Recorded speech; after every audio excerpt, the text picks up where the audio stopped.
We'll give you a few minutes. Oh. As soon as Nikki gets going.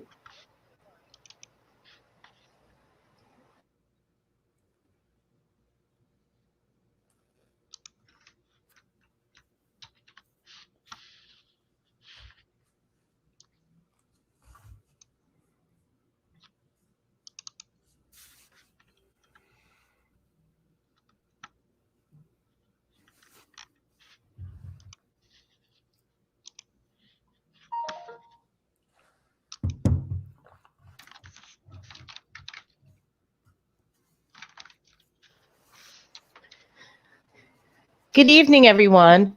We're just going to give everybody another minute or so to join us.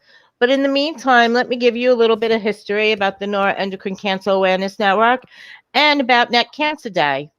I don't know how many of you know, but Neuroendocrine Cancer Awareness Network started back in 2003 when I was diagnosed, and there was no information out there. And NCAN started because we decided we were going to invite Dr. Tomo Duricio to come and speak to our group. And so we went to the hotel, set up the hotel to have the meeting, had no money, but we decided to host a dinner dance to pay for the conference the next day. And at the end of the night, we ended up with $500 left over after we paid the hotel bill. And that's the grassroots of how Neuroendocrine Cancer Awareness Network started. So we started doing educational programs. We have done 86 conferences across the country since 2003. We do a lot of these virtual events the last couple of years since COVID hit. But we are looking forward to 1 year from tonight.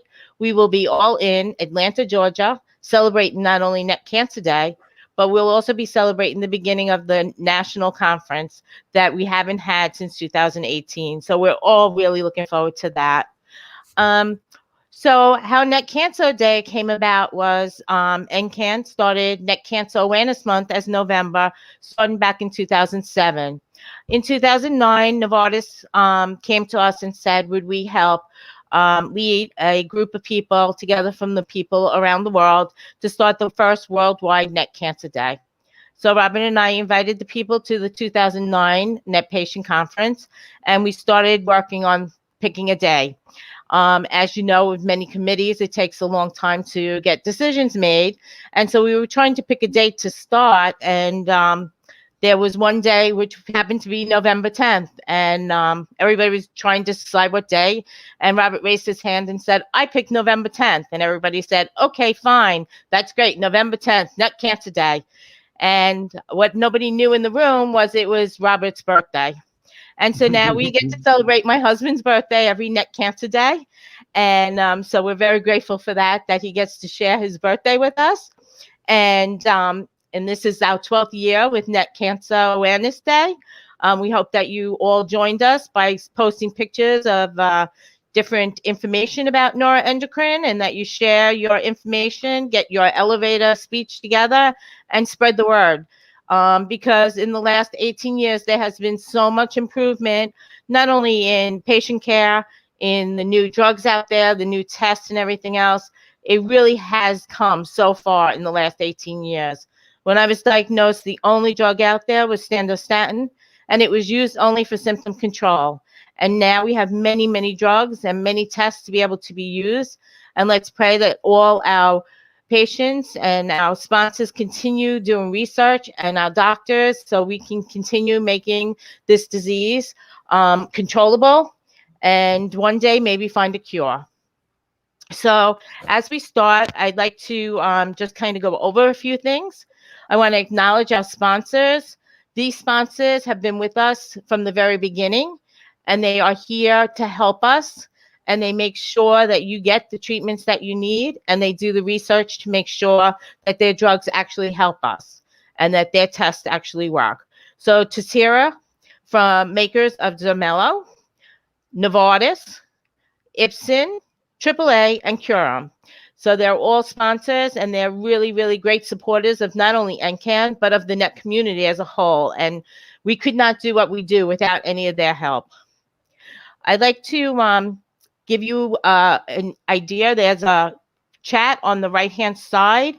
where it says comments. Robert posted a little question in there, and if you could kindly just answer that question, it would be really, really great. Everybody was wondering why we picked this panel to answer your questions on Neck Cancer Day.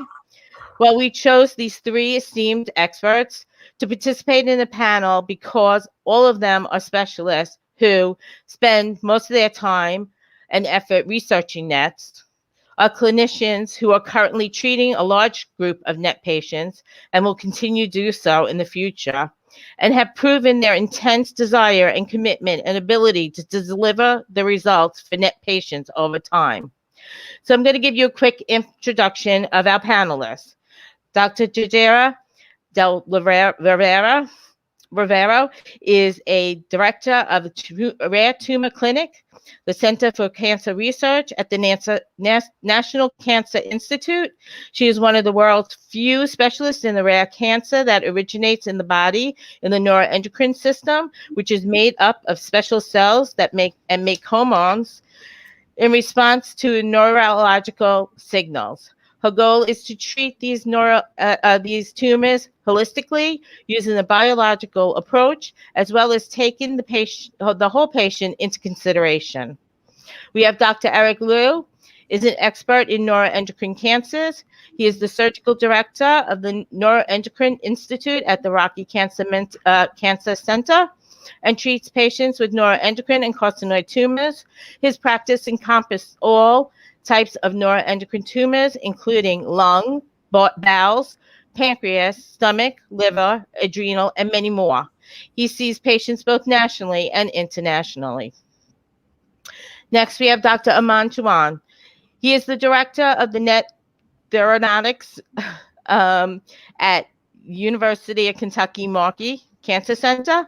He has completed his residency at the Louisiana State University in New Orleans, then completed his fellowship at the University of Kentucky with neuroendocrine tumors, training lead by Dr. Lowell Anthony. Additionally, Dr. Chauhan also trained at the National Cancer Institute, focusing on designing clinical trials and clinical research projects. I also have to mention that Dr. Chauhan also helped start a new clinic for pediatric patients at the University of Kentucky. I called him up and said we needed to get a pediatric doctor, and the next thing I knew, the University of Kentucky stepped up with Dr. Chauhan, and we started getting patients over there immediately. So thank you, all of you, for being here. Next, I'd like to introduce Steve Mazan. He is one of the most sought after corporate comedians in the country. His ability to be funny, clean, and inspiring has led successful shows and a keynote address for Fortune 500 companies, small businesses, and industrial conferences and parties. Steve is an award-winner TV writer. He won an Emmy Award for writing on the Ellen DeGeneres Show and performed comedy on the Late Night Show with David Letterman. Additionally, Steve can tell you neuroendocrine is no joke. In 2005, he received devastating news that he had stage 4 cancer in his intestines and liver. Immediate surgery removed the cancer from his intestines, but the oncologist told him that there was no treatment or cure for the dozen of rare tumors that covered his liver. For the worst case scenario was the worst case scenario was that Steve would have 5 years to live. Not being a worst case scenario guy, Steve decided that instead of feeling sorry for himself, he'd pick up the pieces and spend whatever time left chasing his ultimate dream of performing his stand-up on David Letterman's show. It is 16 years later, and we're happy to say that he's still going strong. Steve, welcome. So I just want to say thank you all for being here. We truly, truly are grateful for each and every one of you. And Steve, the show is yours, hon. Thanks, Maryann. How about some applause for Maryann? Thanks, Maryann, for kicking it off for us. Thanks so much. Maryann shared a little of my story there. I just want to say I was lucky at a different cancer conference to meet Maryann and Bob over, I think, almost a decade ago now, and lucky to be a part of this. So I'm very excited to be a part of this and Net Awareness Day and everything they've done so far. So thanks for having. And I think we all love Maryann's blonde hair too. It's a good look, right? Good way to celebrate Bob's birthday. So thank you so much. Yeah, I'm happy to be here, and I'm very excited to be working with the three doctors, Dr. Del Rivero, Dr. Chauhan, and Dr. Liu, who many people probably don't know, besides all his other accomplishments, is a fantastic comedic actor. I've been lucky to star in some comedic sketches with him. Let's jump right in here. Thank you so much for being here, all three of you. As we've seen in the comment section, people sharing why it's so important to see a NET specialist versus just a normal oncologist. So it's very exciting to have all three of you here to answer any questions everyone's got today. We're going to start with a series of what-if questions, a lot of just questions people have submitted before when they signed up for the conference today. So I'm going to start with those, and I'll direct them just in general, but if someone, as I spit the question out, it piques someone's ear, and you're like, this one is me, or I have this answer, give me a wave. And then after that question, if the other two want to jump in and tag along to it, fill in any blanks, we'd love that as well. So here we go. These first ones are all in a what-if kind of format. So here's the first one we got.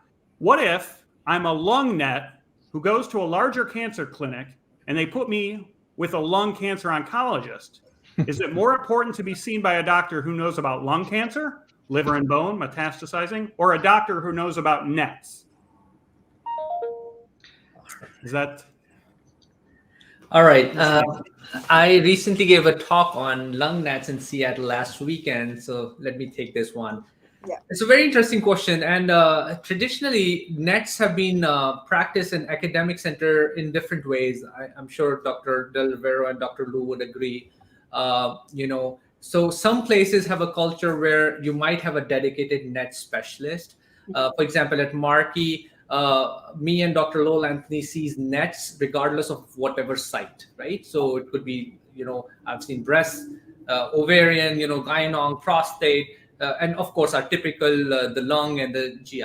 But many other places don't classify or have a dedicated net specialist, and they either have a GI specialist or the lung specialist. I think case in point being, let's suppose, Memorial Sloan Kettering, right? They have some of the world-class net experts, but it's my understanding that they have a separate GI net experts and the separate lung cancer specialists who all sees all sort of thoracic tumors. So, to answer your question, who should you see? If a particular place has that lung net expertise because of the volume they see in, then you should probably stick with the lung group, because the case is discussed in lung tumor board, which could be a little different than a general net tumor board. You need a cardiothoracic surgeon or a thoracic surgeon opinion there. The thoracic pathologists are a little bit different in terms of training, in terms of GI pathologists. So you have to really assess that situation in that particular institute.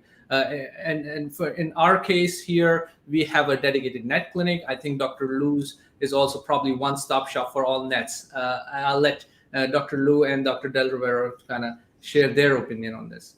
Yeah, the short version of that answer is you should always see a net specialist. Done. Okay, that echoes what we were seeing in the comment section too. Yeah. And Dr. Del Rivero? Yes, I mean, I do agree. I think it's important to see a net specialist. And my institution, we do see all neuroendocrine tumors of all sites. I think it's important that, as Dr. Liu and Dr. Chauhan discussed, that it's important that whoever is seeing you has knowledge and expertise on your type of neuroendocrine tumors, and that's important. And I do agree that sometimes, based on the tumor board, I mean, in my institution, we have a general tumor board for all neuroendocrine tumors, but it's true, sometimes, some GI neuroendocrine tumors are discussed in the GI tumor board. Some lung neuroendocrine tumors are discussed on the lung tumor board. But I think it's important that overall, like Dr. Liu and Dr. Chauhan, to be seen by the net specialist or net, someone who is familiar at your institution with neuroendocrine tumors. Nice. Okay. Well, hopefully that answered the question. I think we got a couple different views and then a definitive from Dr. Liu. A good way to feel it. This one's that one was kind of specific. This one's a little more general. The second one. What if I've been diagnosed with neck cancer? Do I have a higher chance of being diagnosed with another type of cancer? Okay. Dr. Del Rivero, do you want to take that? Yes, so that's a very, very good question. And I have to say, I love that question. And the reason why I'm saying this is because it was at the NANETS meeting that Dr. Hallett also discussed that increased incidence of neuroendocrine tumors having another primary. She published that in the Lancet journal, if I believe, in which patients that had neuroendocrine tumors may have other primaries. And I believe the incidence is about 4 to 5% that may have other primary tumors, depending on the location. If it's a GI, neuroendocrine tumors may have another GI primary as well. So the question is about screening. So I think that's something that we still trying to understand. If patient with neuroendocrine tumors needs to undergo other screenings for other tumor types, that's still an evolving field, I have to say, unless Dr. Chauhan and Dr. Liu has other thoughts or any other comments that they would like to add. But I have to say that, yes, based on Dr. Hallett, a study seems that neuroendocrine tumors may have, and that was a large database. I believe they examined about a large number of patients, and they found that they may have small percentage of having other primary tumors. Right. No, I agree with you, Dr. Del Rivero. I think I was somewhat surprised when I saw that data. Right. However, we do have to, I don't want the audience to be overtly concerned. It is a large epidemiological population-based study. This is an observation and not really, that one causes other. Right. So it could also be, since a neuroendocrine tumor in many patients is slow-growing indolent disease, and the patients are being followed for years, and because they're being followed and surveilled, and we get scans and other things, that there could be other diagnoses made, which general population would otherwise miss because they're not getting those routine scans. So I would caution, we did notice that based on that study that there were increased incidence of secondary or other malignancies in the patients that noted with NETs, but we have not linked it to the NETs. NETs is not the cause of having secondary cancers. This is just an observation. Could it be an overdiagnosis because we are following them? That is yet to be ascertained. So I would not, I would caution the audience to not worry, but also it's important to continue your routine surveillances, be it mammograms, be it pap smears, and other age-related. If somebody's smoker, get a low-dose CT scan of the chest, etc. So just a routine surveillance like anybody else would do. What do you think, Dr. Liu? Well, I tell people all the time, if I do my job right, you'll die of something else. And so there's other stuff that just comes along. And so the longer you live, the more chance you'll get something else. And there you go. And so it might just be a numbers game, right? Versus an actual cause and effect. That's correct. And I think, as Dr. Chauhan mentioned, I think it's important because we're following our neuroendocrine tumors more closely with scans over long periods of time. I agree it's possible that we're detecting things sooner, but I completely agree that this is not related. It's just, maybe because we're following patients more closely. But I agree, Dr. Chauhan and Dr. Liu. I don't think we need to be concerned about this, and just, like Dr. Liu said, just continue with your surveillance with neuroendocrine tumors. Yes. Good news. All right, we'll start looking for something else to die of then. The next one is another lung net question. What if I am a lung net with no receptors? What are my treatment options?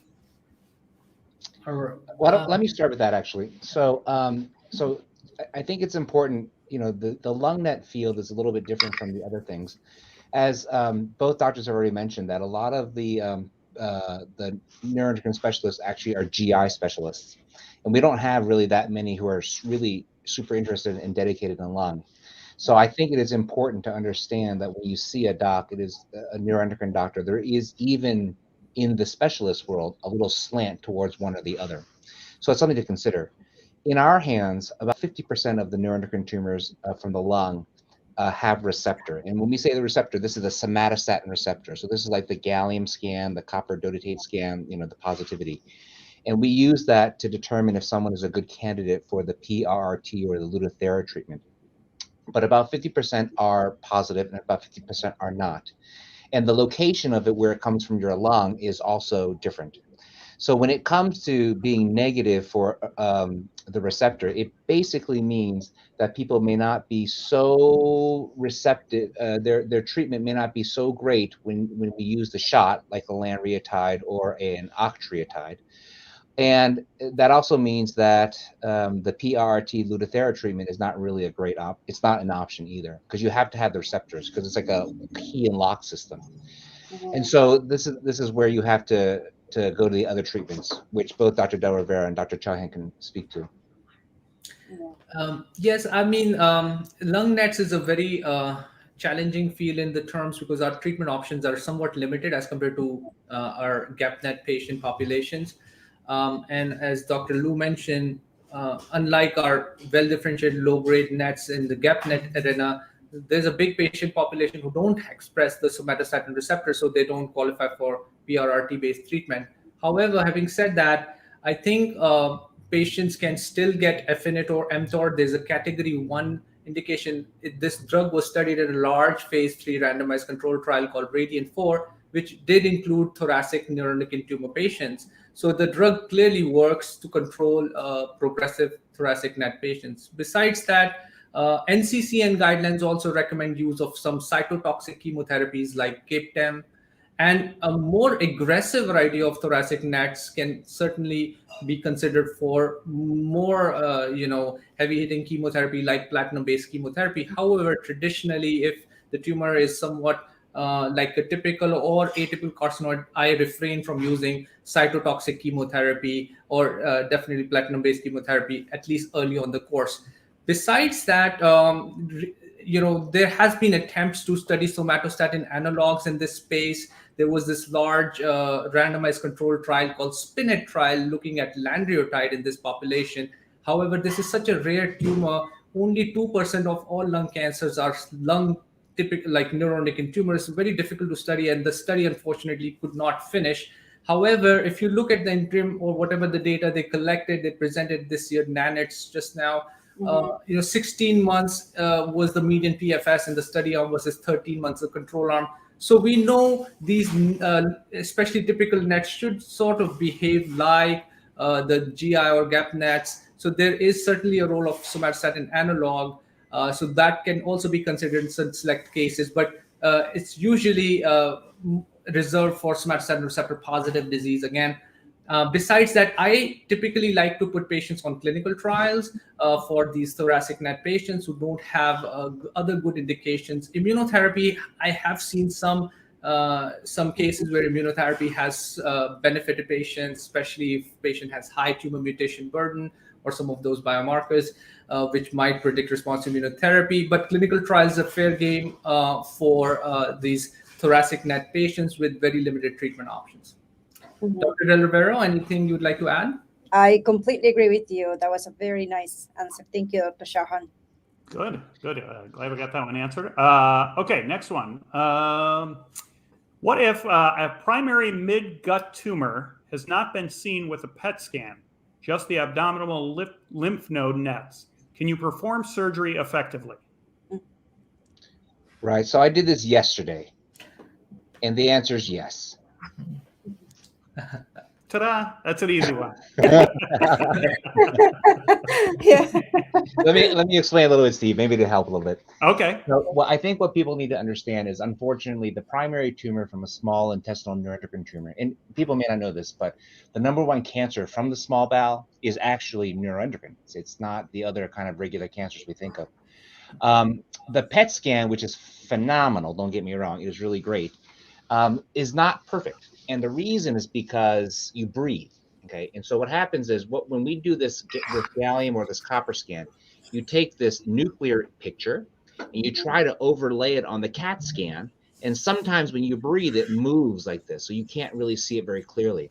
So what you're looking for is a teeny tiny little tumor like that big. It's not very impressive. And then you have the mesenteric tumor, which is that big. and then you just sometimes just don't see it. And sometimes, unfortunately, those radiologists who don't do this every day just don't find it. And so ultimately, I always tell people the very, very best scan you can have are these 10 fingers to help scan your intestines. And then we always find it. And it's just a matter of a consistent pattern and seeing it over and over again. Yeah. I have to say, I love the visual effects of Dr. Liu. Yeah.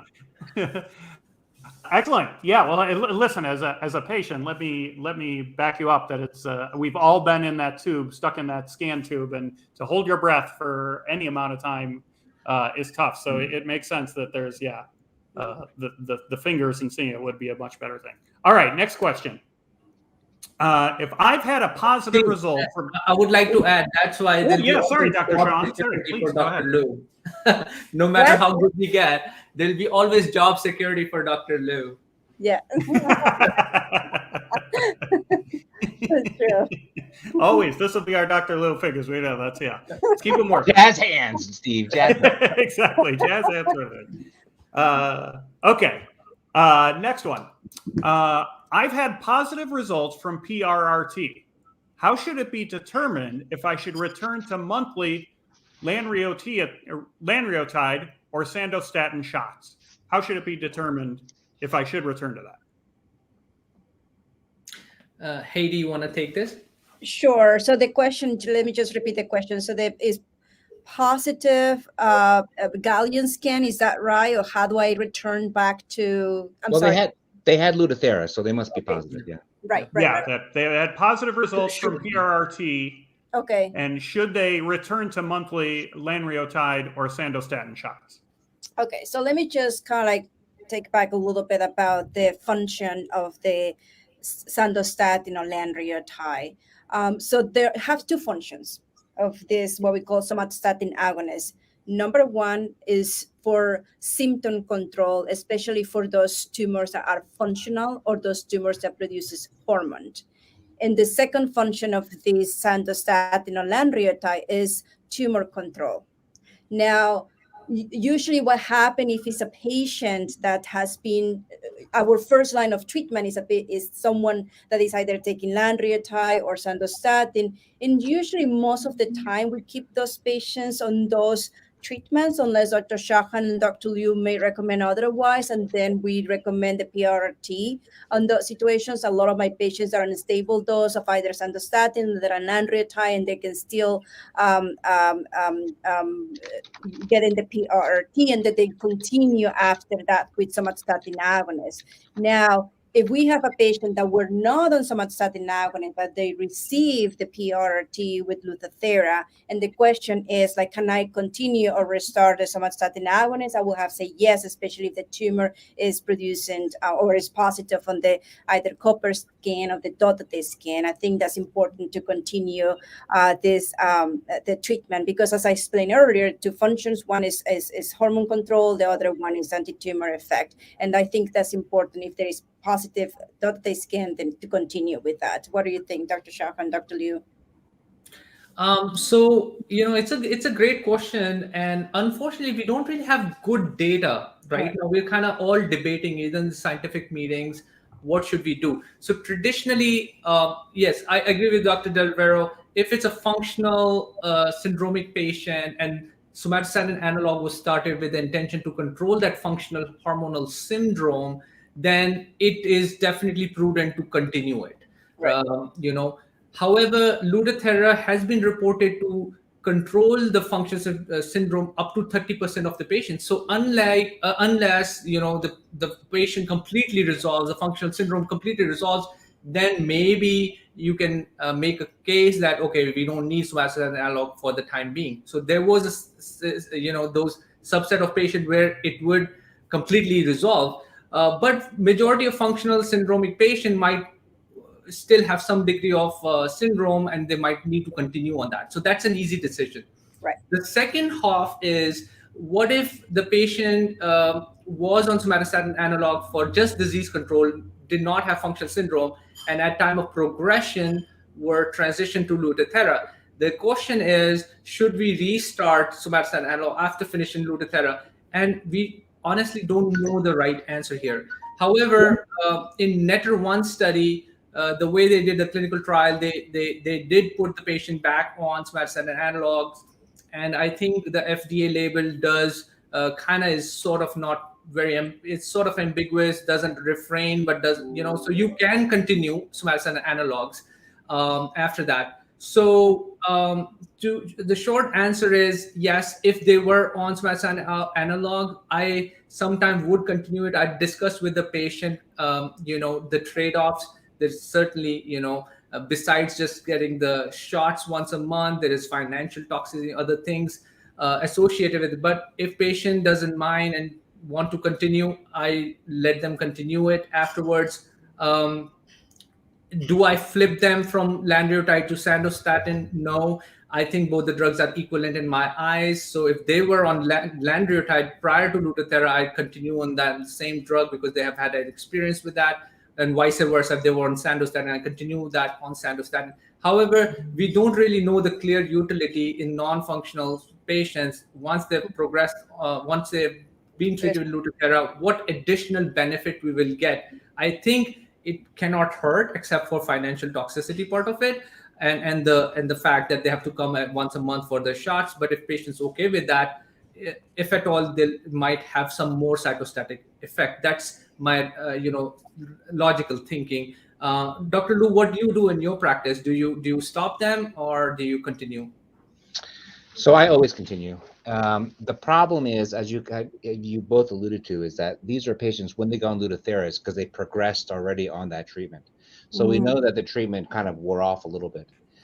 There was a study that came out from Scandinavia. I can't remember if it was Norway or I can't remember exactly where it came out of, but they did demonstrate that if someone stayed on the shot afterwards, then they could slightly prolong the amount of time that the progression-free for survival was, which means basically, if you went on the shot, you could extend the amount of time before your disease started to grow. You could kind of hold it quiet for a little bit longer. So I actually have pretty strong feelings about it. During the treatment, it's a little plus or minus, but after the treatment, I almost put everyone on it because I want to milk out every single little bit of time I can get out of that shot. Yeah. Okay, good. Sounds like there's an agreement in there, and then just varying degrees of how far, but yes, right. Okay, next one. This one's a little more specific, but I think a lot of people relate to this one. If I'm a patient with carcinoid syndrome, should I be seeing a cardiologist? I can start and then maybe Dr. Chauhan can continue, because I think Dr. Chauhan, we have this discussion before. I have to say that with Dr. Chauhan and Dr. Liu, I love to always call them and brainstorm with them. This is always, and we have that discussion before. And I think it's also depending on how high the serotonin levels are. The higher the serotonin, the higher the risks that the patient can have what we call valvular heart disease. And that's one thing that we always continue monitoring the 5-hydroxyndrostatic acid. As we know now, there is a 24-hour urine collection, but then also we have a blood 5-hydroxyndrostatic acid. Sensitivity is the same for the two of them in the sense that they're equally the same for the two of them. I think it's easier just to have a blood drawn rather than collecting a 24-hour urine collection. But I think the higher the serotonin, I think the recommendations is to then have a yearly echocardiogram in those situations. Sometimes you can do it anytime from 1 to 2 years, but yes, I think is the risk of heart disease is also related on how high the serotonin is. Now, when you say how high or what is the number, I think it's something debatable. I don't know, what are your thoughts, Dr. Chauhan, Dr. Liu? I usually kind of like to see if I see any numbers about 400, 500, then yes, I send the patient to have a cardiology evaluation and have a yearly, every 1 to 2 years echocardiogram. But of course, I would like to know the thoughts of Dr. Chauhan and Dr. Liu. I agree with you, Dr. Del Vero. I think we are somewhat learning more and more about it. Historically, we know very high level of serotonin. The older studies were done with urinary 5-HI, which is a surrogate marker of serotonin breakdown product. So extremely high level does correlate to poor outcomes. And that is also very intuitive to know. High serotonin affects heart and other organs, mesenteric fibrosis and all that stuff. In all comer nets, usually the risk of heart disease is under 5%. But in the functional syndromic patients with high serotonin, it's based on what I talked to other people as well. It's about 20-30%. So it's a reasonably high fraction in functional.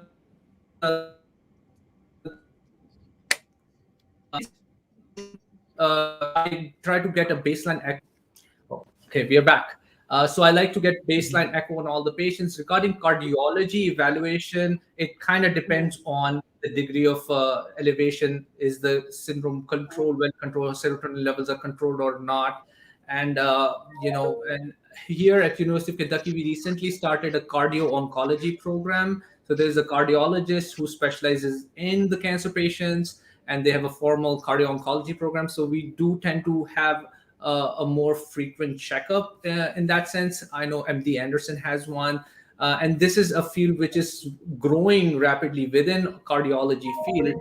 But again, it's not mandatory, but I would like to get once a year echocardiogram in patients with elevated serotonin, just to kind of stay ahead of it. Once the cardiac disease set in, it's irreversible, it's difficult to treat. You want to focus your energies on preventing it from happening. And that's where our surgeons come in handy big time, because you want to try to reduce these patients, you want to reduce your serotonin level as best as possible. And perhaps that's why in our practice in modern era, we are seeing less and less of this complication, because we are getting better in controlling the serotonin, be it with surgery or other modalities. Yeah, that's 100% correct. The other challenge, though, and so I guess if you go to a place like Kentucky or MD Anderson, where they have these dedicated cardiologists, 99.999% of the cardiologists around the United States don't know anything about carcinoid heart disease. They really don't. Mm-hmm. And that's the challenge. So are you going to go see someone who really just isn't that helpful? And that's where it's difficult. So for me, I'm very lucky, because over the past several years, our cardiologists have become obviously very well schooled in carcinoid heart disease. In fact, we were interviewing a new cardiac surgeon to come work at our hospital, and the cardiologist specifically asked, "What do you know about carcinoid heart disease?" He goes, "Well, I've never really done it before, but it's so rare, no one ever gets that." Mm-hmm. And then the cardiologist's like, "That's not true here." And so the question becomes, are you going to see someone who really understands it? And most of the time, I would argue that the neuroendocrine specialist actually knows more about the carcinoid heart disease than the cardiologist, him or herself. So there is a balance between the two. Now, it's always good to see a cardiologist for regular stuff, right? Heart attack prevention, the usual kinds of things. And that's important as well. But when it actually comes to the actual valvular disease that comes from carcinoid heart disease, I think still seeing someone who really does this every single day is much more important. Mm-hmm. Okay, on that note, a little follow-up question. I've heard there's a medication that you can take along with sandostatin if you do have high serotonin levels. Is that right? Yes. And that's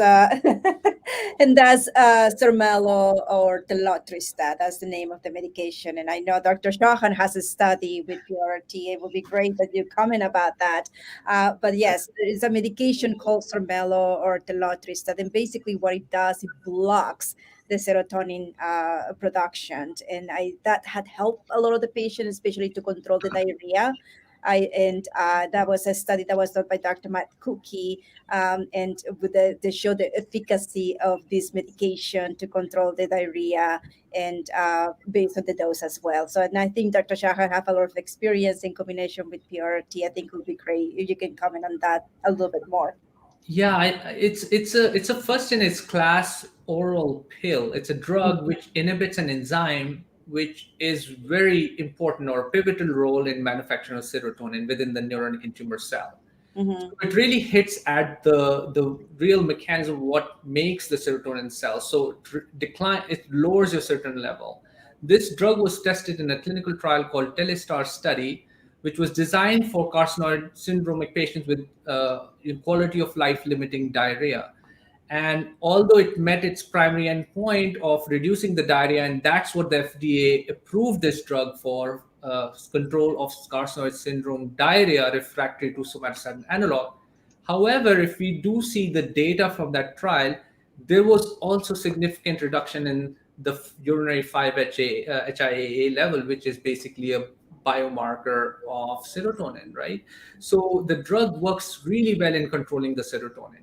However, it's not FDA indicated for that. Having said that, many things that we do in NET's world might not have an exact indication. That's the unfortunate truth about rare cancer. We cannot have trials for every single thing, right? So sometimes we have to think outside the box. And I've had some anecdotal experience where very elevated serotonin level resulting in poor cardiac functions. And the Zermello clearly helped us lower it and help control the cardiac disease. Dr. Zaks, who is a cardiologist based on Mount Sinai, a few years back, I think 2017, presented 2 of his cases from Mount Sinai, which showed drastic improvement in cardiac function when they use Zermello to lower the serotonin. So clearly, we are seeing some anecdotal data to in support of it. Again, it goes with the whole hypothesis. We have to lower the serotonin in carcinoid heart disease patient, and where it's a multi-modality approach, be it surgery, be it other things. Zermello is just another tool to lower serotonin. However, we have to be cautious at the same time that it's not FDA approved for that indication. So you have to have a conversation with your oncologist or your primary doctor to understand if you can benefit from it, or how to involve that particular drug, or how to access it for that particular indication. Right. Dr. Lu, your thoughts? Yeah, no, I think those are all 100% correct. The problem, as you said, is that it's still unclear. I mean, to be frankly honest, we're not exactly 100% sure that it's absolutely serotonin that causes all of these things, right? Serotonin does a lot of things. Don't get me wrong; it does a lot of things, but we're not absolutely sure. So maybe there is hormone X or hormone Del Rivero that needs to be discovered someday. That actually is causing, I found it. I got it. So if we figure those things out, it's a challenge, but it's a good medication. It's extremely clean. I actually use it quite a lot. I try to anyway, because a lot of people feel just so much better on the medicine. So I think it's a good, reasonable option to try in many of these situations. Okay, great. The next question is similar to one we had earlier, but without the lung net part. What if I'm a patient who doesn't have receptors, so I cannot do PRRT? What are my treatment options? Yeah, I think, Steve, we sort of kind of summarized it last time. Is that the same? Yeah. Yes. So I think if PRT is not a good option based on the baseline somatostatin receptor, Afinitor would be definitely FDA approved in this particular indication. Clinical trials highly encourage. We need to find more therapies. And atypical carcinoid, I have good experience with use of CAPTEM. In fact, I have now a couple of patients, almost 2.5 years on CAPTEM for atypical carcinoid. So this is a little bit more aggressive variety of lung neuroendocrine tumor. So if you divide lung neuroendocrine tumors, it is typical carcinoid, which is your low-grade NETs, atypical carcinoid, which are your intermediate grade or moderately differentiated, and then there is a much aggressive variety called high-grade neuroendocrine carcinoma or poorly differentiated, which are primarily either small cell or large cell. So they are treated completely differently. But when we talk about typical, atypical, these would be some of our options. And I would encourage patients to seek out opinions for clinical trial participation, because lung NETs is one of the subsets of neuroendocrine cancers which is on the rise. Dr. Arvind Dasari recently published a paper describing the burden of disease in the United States. And if you look in the breakdown of the graph, the lung NETs actually the highest percentage of all the subsets, and it's growing rapidly. So we really need to come up with better treatment options. Right. Wow. Yeah, does everything we had discussed on the earlier one go to, or anything from Dr. Del Rivero or Dr. Lu on that? We discussed it earlier very nicely, but I agree in terms of Dr. Dasari's paper that the lung neuroendocrine tumors is increasing and incident. That's absolutely correct. Yeah. Dr. Liu, anything to add or subtract there? Well, all the options still exist. I think the last question was like lung and bone mets as well. And so in general, most people don't die of bone disease. And so the question for me is always, well, how do I prevent this person from dying? Right. And that's the goal. And so all those treatments for the liver still that we use for the GI tract or what we use for the pancreas, we can use for lung as well too. So that's surgery, embolizations, radiation, all those kinds of things. All those things are still options that we can use for the liver. Okay. Okay, great. Here's one, kind of a widespreading one. Well, hopefully not. What if several family members have been diagnosed with neck cancer? What are the best ways to monitor other family members and children for early diagnosis? I like that question. Can I answer that question? Yes, please. So, Perfect for our MEN expert. so I think what we're discussing is about what we call family predisposition syndromes associated with neuroendocrine tumor. And as you know, there are a few of them. So let's just discuss what is the likelihood that my neuroendocrine tumor can be familial. And it's not very high. It's about 10% or so that my neuroendocrine tumor can be familial, that can be in other families and different family members. Now, in terms of which one are those? So first, we have multiple endocrine neoplasia. And I feel like Dr. Liu is eating a candy. Trick or treat? Is it? Oh, it says Del Rosa. I thought it says Del Rivero. Yeah, De La Rosa. It's a marzipan. I see. Okay. So I know what I know, and I know what I don't know. So I'm going to eat candy while she answers Sit this back and question. relax. okay. Okay. So, and then first we'll discuss about which one are those. One that I would like to discuss is multiple endocrine neoplasia. Now, what are the clinical characteristics of multiple endocrine neoplasia is usually affects the parathyroid gland, which is the ones responsible to regulate the calcium in the body. Is also the pituitary adenomas, we call small tumors in the pituitary gland, and then neuroendocrine tumors, usually in the pancreas. Now, usually the neuroendocrine tumors associated with NCAN kind of like appears later in life. They usually have other presentations, like the calcium is elevated. So that's one of the things that we're monitoring as well. And that's something that once we have someone that have elevated calcium, then we see the pancreas neuroendocrine tumors, the first thing that comes to mind is, could this patient have multiple endocrine neoplasia type 1? So, and that's one of the things, but there are usually other clinical manifestations. It's not necessarily the neuroendocrine tumor by itself. Now, the other one is von Hippel-Lindau. And von Hippel-Lindau also have other clinical manifestation. It has the CNS hemangioblastomas, pancreas neuroendocrine tumors. But again, I think that we see other clinical characteristics to determine this patient may have von Hippel-Lindau. Kidney cancer is also associated with von Hippel-Lindau. And again, there is a new medication that was recently approved for von Hippel-Lindau associated kidney cancer, CNS hemangioblastoma, as well as pancreas neuroendocrine tumors. And the name of that medication is belzutifan. I think that's a great advancement for this rare tumor type. The other one that I will discuss is, for example, neurofibromatosis type 1. But again, there is other clinical characteristics associated with the neuroendocrine tumors. It's not the neuroendocrine tumor by itself. And that's usually pancreas neuroendocrine tumors that we see in most of the cases. Now, I have to tell you something, that here at the NIH, we have a GI net expert as well. His name is Steve Mazan, and he studies familial carcinoid. So meaning that he sees carcinoids affecting the small bowel in different family members. And usually the presentation there are multiple in the GI tract, and they're usually different family members affected.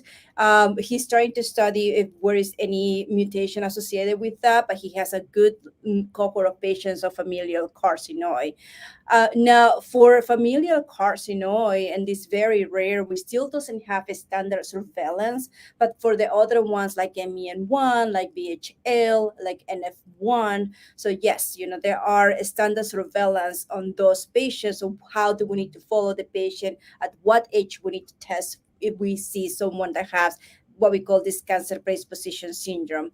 Now, there are other ones that are more rare, like the pheochromocytoma, which is in the adrenal gland, but that's something that is kind of like more rare, and that has been associated other germline mutations of familial associations with this type of tumor type, but it's even more rare. I mean, just focusing on the pancreas neuroendocrine tumors are the ones that I mentioned. I don't know if anybody has any other comment. No, I think that was very well summarized. And Dr. Del Rivero is like a national expert in this disease type, and she also has other studies, including natural history study for these tumors. And I think Dr. Del Rivero, NIH has traditionally been the place, right, for this research, parapheos and MEN, correct? Right, that's correct. That's correct. We see a lot of familial syndromes, neuroendocrine tumors like VHL, pheochromocytomas and paragangliomas, NEN1, NF1. So yes, we are known to see those family predisposition syndromes associated with neuroendocrine tumors. That's correct. And we have natural history studies for those patients too. But I would still say that familial neuroendocrine is still relatively very, very rare. Yeah. Right. Yes. But this isn't a question that was on the thing, but just for my own as a patient, one of the things, that I had flushing for years that I never knew was associated with the cancer once I was diagnosed. Can it be simple stuff like that too? Like looking for the things that in your family too, like, letting people know what your own symptoms were, the things they should look out for without even the doctor's end of it. Just like, hey, bowel problems, those kind of things. Mm-hmm. Yeah. I guess, yeah, keeping an eye on it. Okay, this one I think will go for almost all the patients here will have dealt with this. What if all my doctors are with different hospital systems? Can that still be considered having a multidisciplinary team? What is the best way to make the treatment plan cohesive with them all? It's a tough one, but if Dr. Lou, you've been doing this longest, so why don't you share your wealth of experience? Yeah. Now I can display my age and all the gray hairs I have on my head.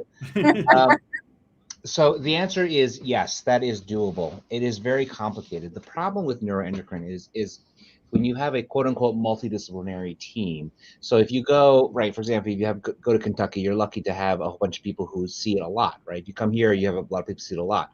But sometimes that's not easy to do, right? And so some of the challenge becomes that the patient actually then has to be a little bit of the captain of the ship, right? So they have to make sure that everyone's talking and the records are going back and forth, which doesn't always happen. It really does not always happen.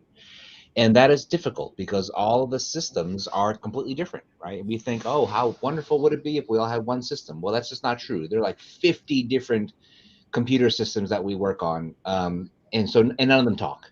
None of them talk. And the only system that where things still talk to each other is fax. So despite the fact we live in the 21st century, the way that a lot of physicians talk to each other is by fax. And so it's a little sad if you ask me, but that's where having a binder with all the information, all the scans, keeping up with people, staying with your with your schedule is super, super important. And so it's not easy, despite the fact you have a net specialist and you have your home oncologist and your home GI and your home pulmonologist and your home cardiologist and all that kind of stuff. It's still a lot of that responsibility falls upon the shoulders of the patient and the caregivers. Mm-hmm. And that unfortunately is just a very common aspect of the journey for a neuroendocrine patient, is that they have to take on a lot of that responsibility. Mm-hmm. Yeah. Both agree? Anything to add there, Dr. Rivero or Showman?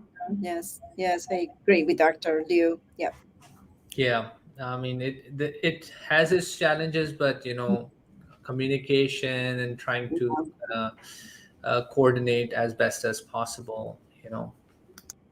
Yes. Would it help if we get a fax machine too? Would that help? I think I would also like to highlight the importance of a good neuroendocrine patient coordinator. I think most NET programs have a dedicated NET patient coordinator which understands the needs and nuances with this disease, right?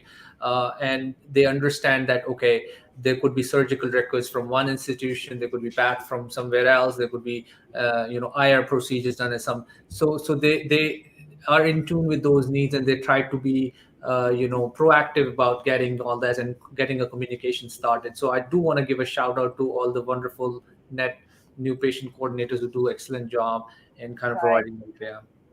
A follow-up question on this: do you think we're seeing? You were talking about the, technology not moving along sometimes, but do you think telemedicine that we're kind of will this start to bridge the gap? Yes. I mean, Dr. Liu, please. Well, I can answer that. The answer is yes, absolutely it does. It is very, very helpful. So, unfortunate enough to see patients from all across the United States.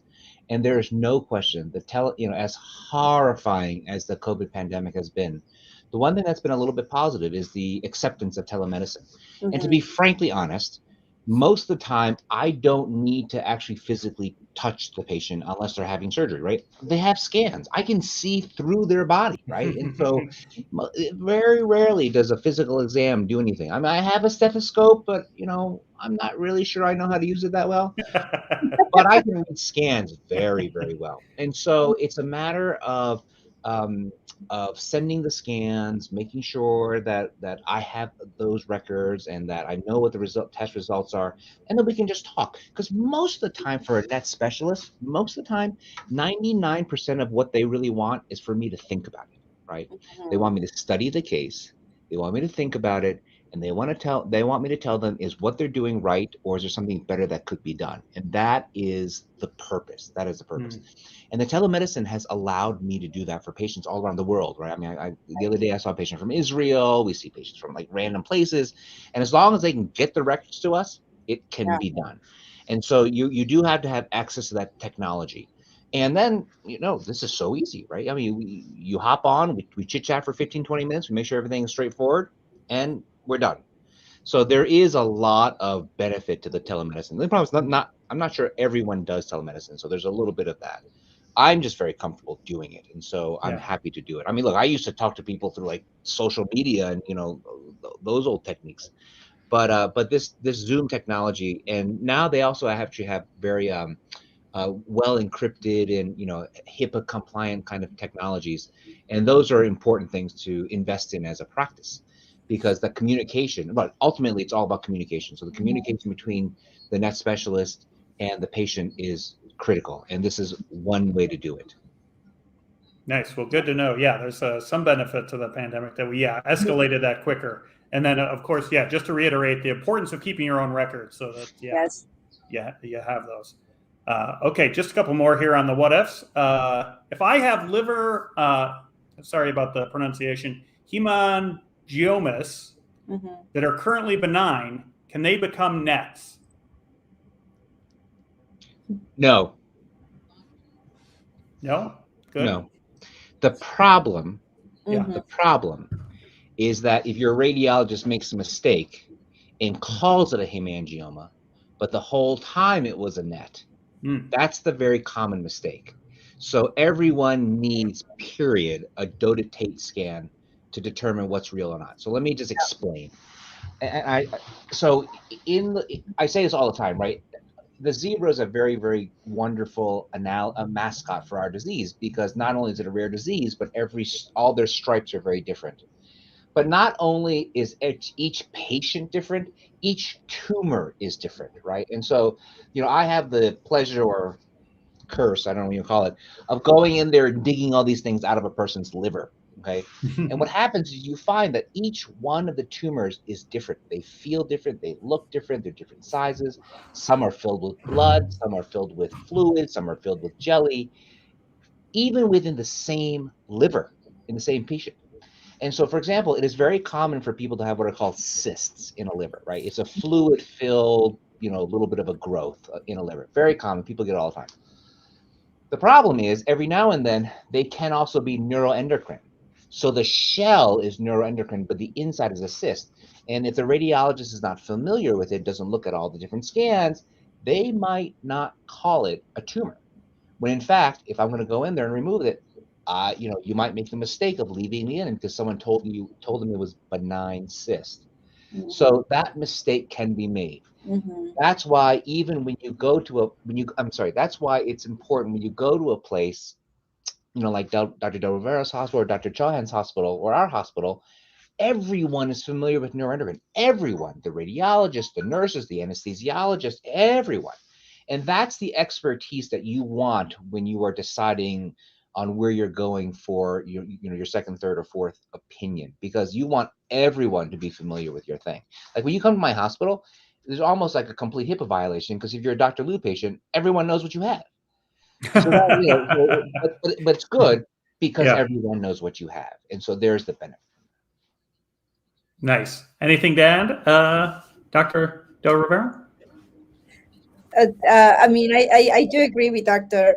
Liu. I think that it's very important that whenever there is something reported on the CT scan, that is always important to have a Gallium scan, because that can definitely help us differentiate, especially for the well-differentiated neuroendocrine tumors that express somatostatin receptors. We're going to see it on the dotted scan or copper scan, so I think that's important. And as Dr. Liu said, so that's important of being seen by the net, especially someone who does and see this all the time. I think that's important. Who reviews the scans, who is familiar with neuroendocrine tumors. I think that's also very, very important. So that's why we emphasized earlier that it's important that your neuroendocrine tumor is seen by someone who knows about neuroendocrine tumors. Okay.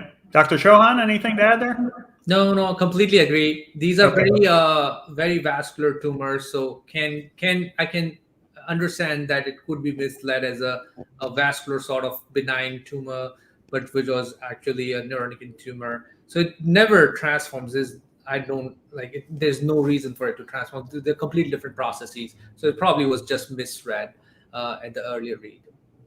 Got it.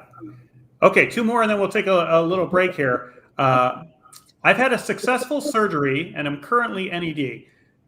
Should my serotonin levels return to normal quickly, or will it take time for my biomarkers to return to normal? It's a great Dr. Liu question. How fast does it come down, Dr. Liu? I don't like these great Dr. Liu questions. Great Dr. Liu questions. Terrible. Well, only if I used to resect them, I would happily answer it. So the answer to that question is, in general, the hormone levels drop very, very quickly if the hormone levels were secondary to the tumors. So it's not quite so simple. It's a little bit complicated. Serotonin is a very powerful universal hormone that's in the brain and in the belly, and I mean it's all over the place. And so it's not so clear, and it's complicated because the clearance of the serotonin makes a very big difference too.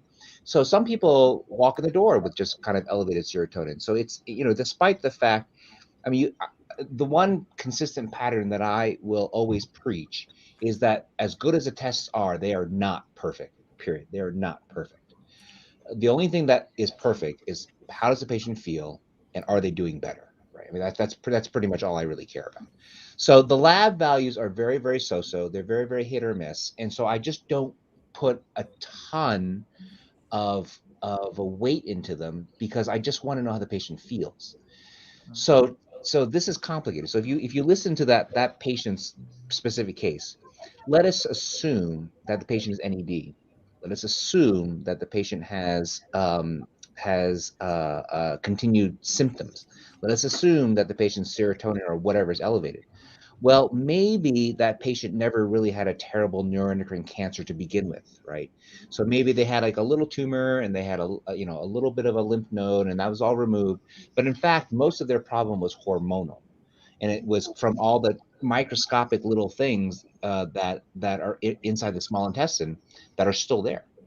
So I tell people all the time, neuroendocrine is like 150 different diseases. It's a spectrum of diseases. Mhm. And so the real reason the three of us are on here is because we know how to sniff out the differences between the 150 different flavors of neuroendocrine.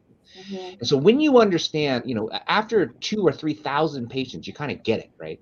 And you see what this spectrum really is. You can see trying to my hands here, but you can see what the spectrum of this disease is.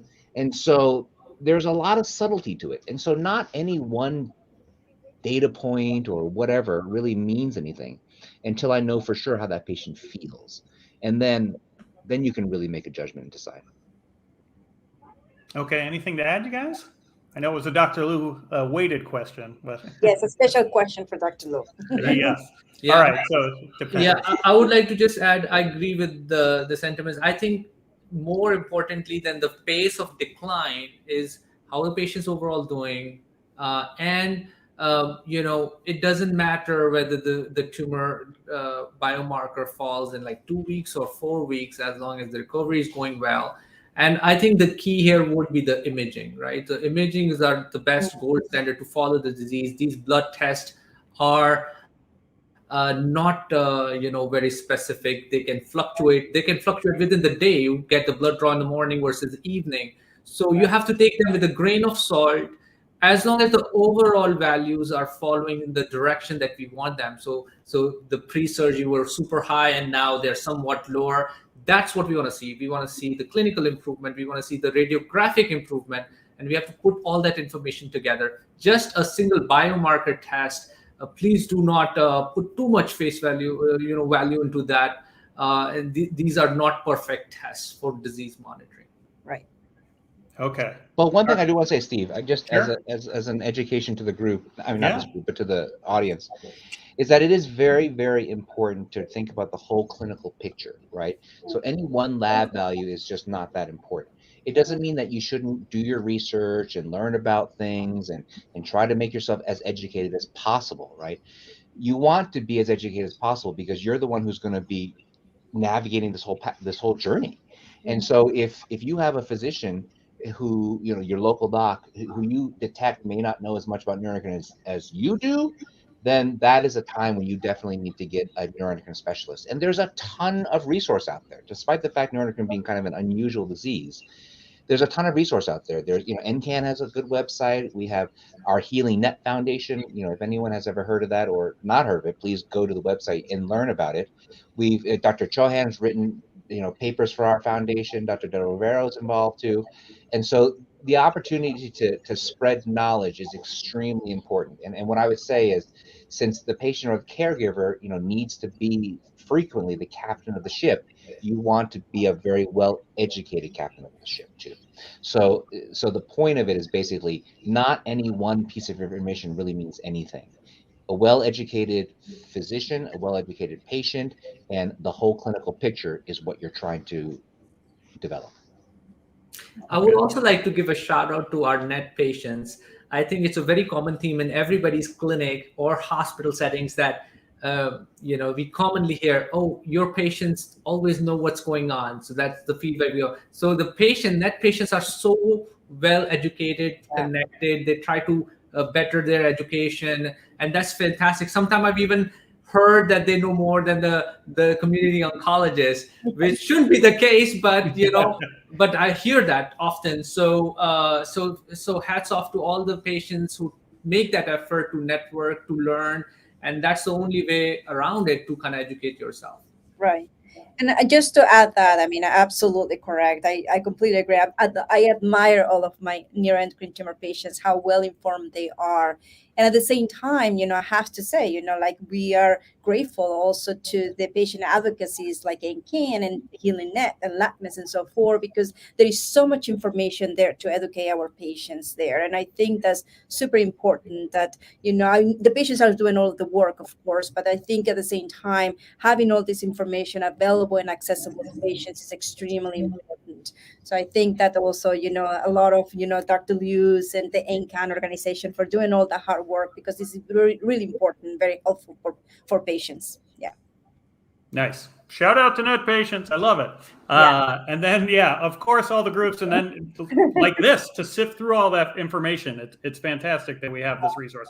Okay, final one, and we'll take a break. And this is a good one, just a follow-up to that. If I have a tumor with a growth rate of 0.5 centimeters in 10 years, how often should I be getting a CT scan done? And I know that's a question people have a lot. When does it start to change the length of when I need these scans?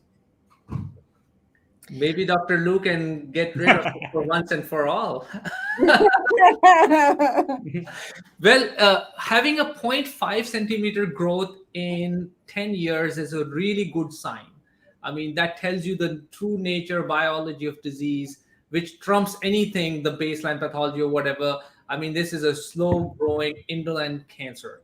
And here, what we like to do is have to have a risk benefit ratio based on how much is too much. Every time we do a scan, scans are usually pretty safe thing. But if we don't really need to do extra scan, that just saves a visit, saves some contrast exposure and radiation exposure. I would be very comfortable if this was a patient of mine, 0.5 centimeter in 10 years, and we cannot operate for some reason, and we're still continuing to follow up. Once a year would be probably okay for me. I titrate my scans based on the need of the hour.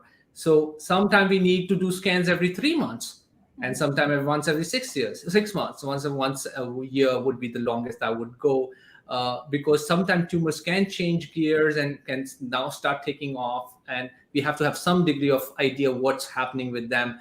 But somebody with such a slow growth tumor, this is probably 1 millimeter, not even 1 millimeter a year. If you say 0.5 centimeter, 10 years, it's like 0.5 millimeter a year. That's almost no tumor growth. So once a year is, I think, pretty comfortable for me. Right. What do you think, Dr. Rivero?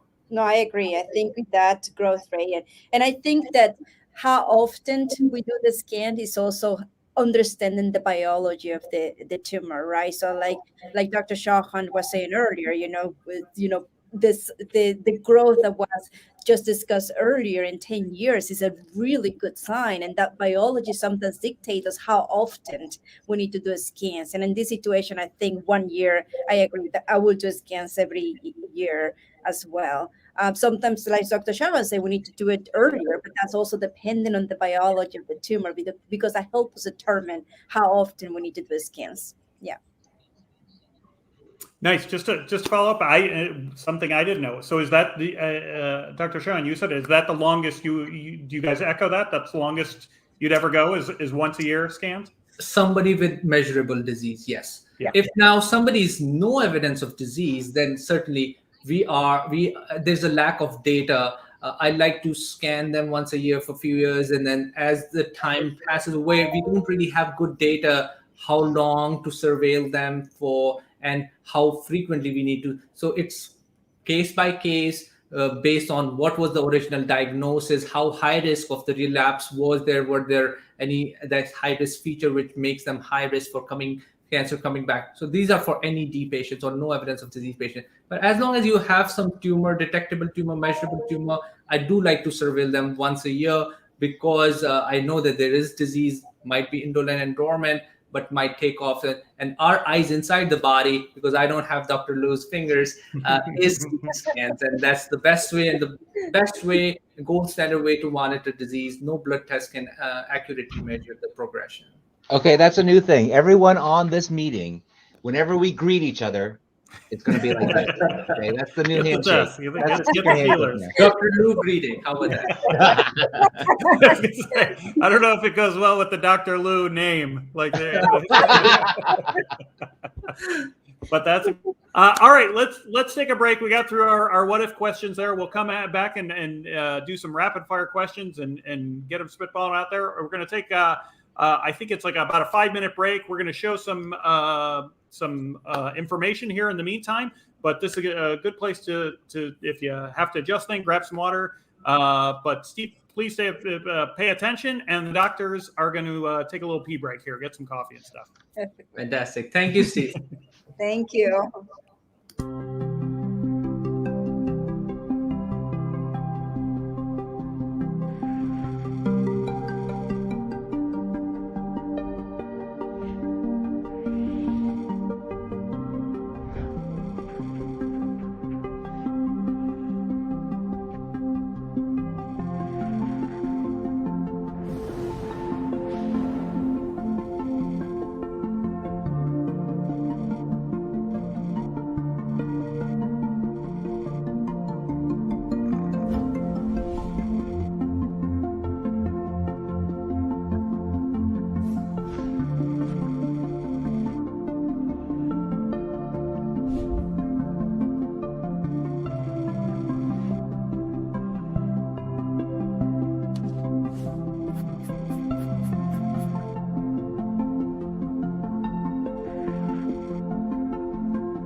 So we've heard you, and we.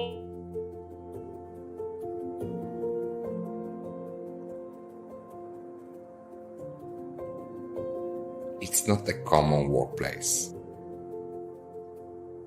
but it's part of my job.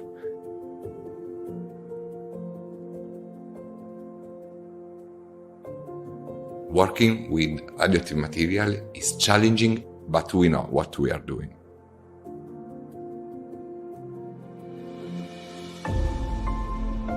We take protection. Every step follows a strict protocol. We take no risk.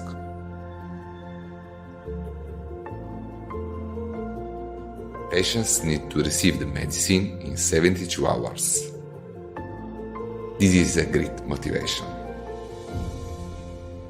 This is what we are here for every day.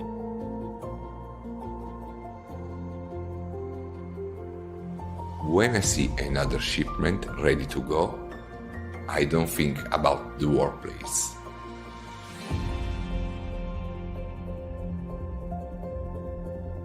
I feel pride to help a person in need.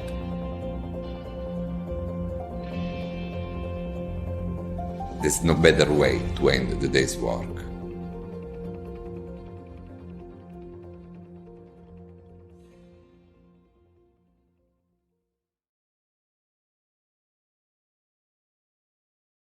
You know that people use scribes, people use pasting the transcription, people use dragging, a lot of people type amazingly. So we need. I was stuck in a loop for years. The abdominal pain, the flushed skin, the diarrhea. I saw doctor after doctor. They all had a different opinion, but they couldn't figure it out. So when I found out that I'd been living with a type of cancer, I felt scared. But that moment was also a turning point because I finally knew what I was dealing with. My new doctor had a plan and recommended Somatuline Depot to slow the growth of neuroendocrine tumors and manage the symptoms of carcinoid syndrome. It's really made a difference.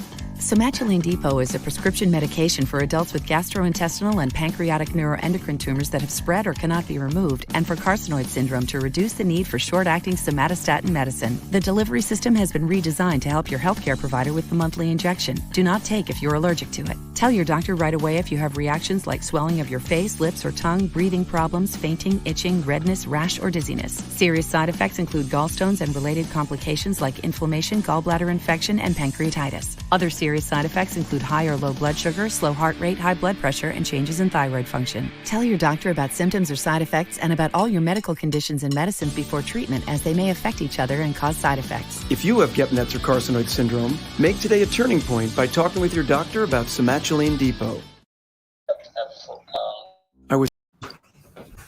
And we can understand. Does anybody want to elaborate about what about I know men noting today is annoying or is not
building templates into however it is you do your thing. Some of that's out of G2's control. But one of the things I do see other data that we use integrate into our therapy. Hi guys, I think we're back, or should I say this? Greetings. Greeting, Earthlings. I can't wait to be at a conference now and watch the people who are at the conference next door just seeing all of us do this and being like, what the hell is wrong with those people?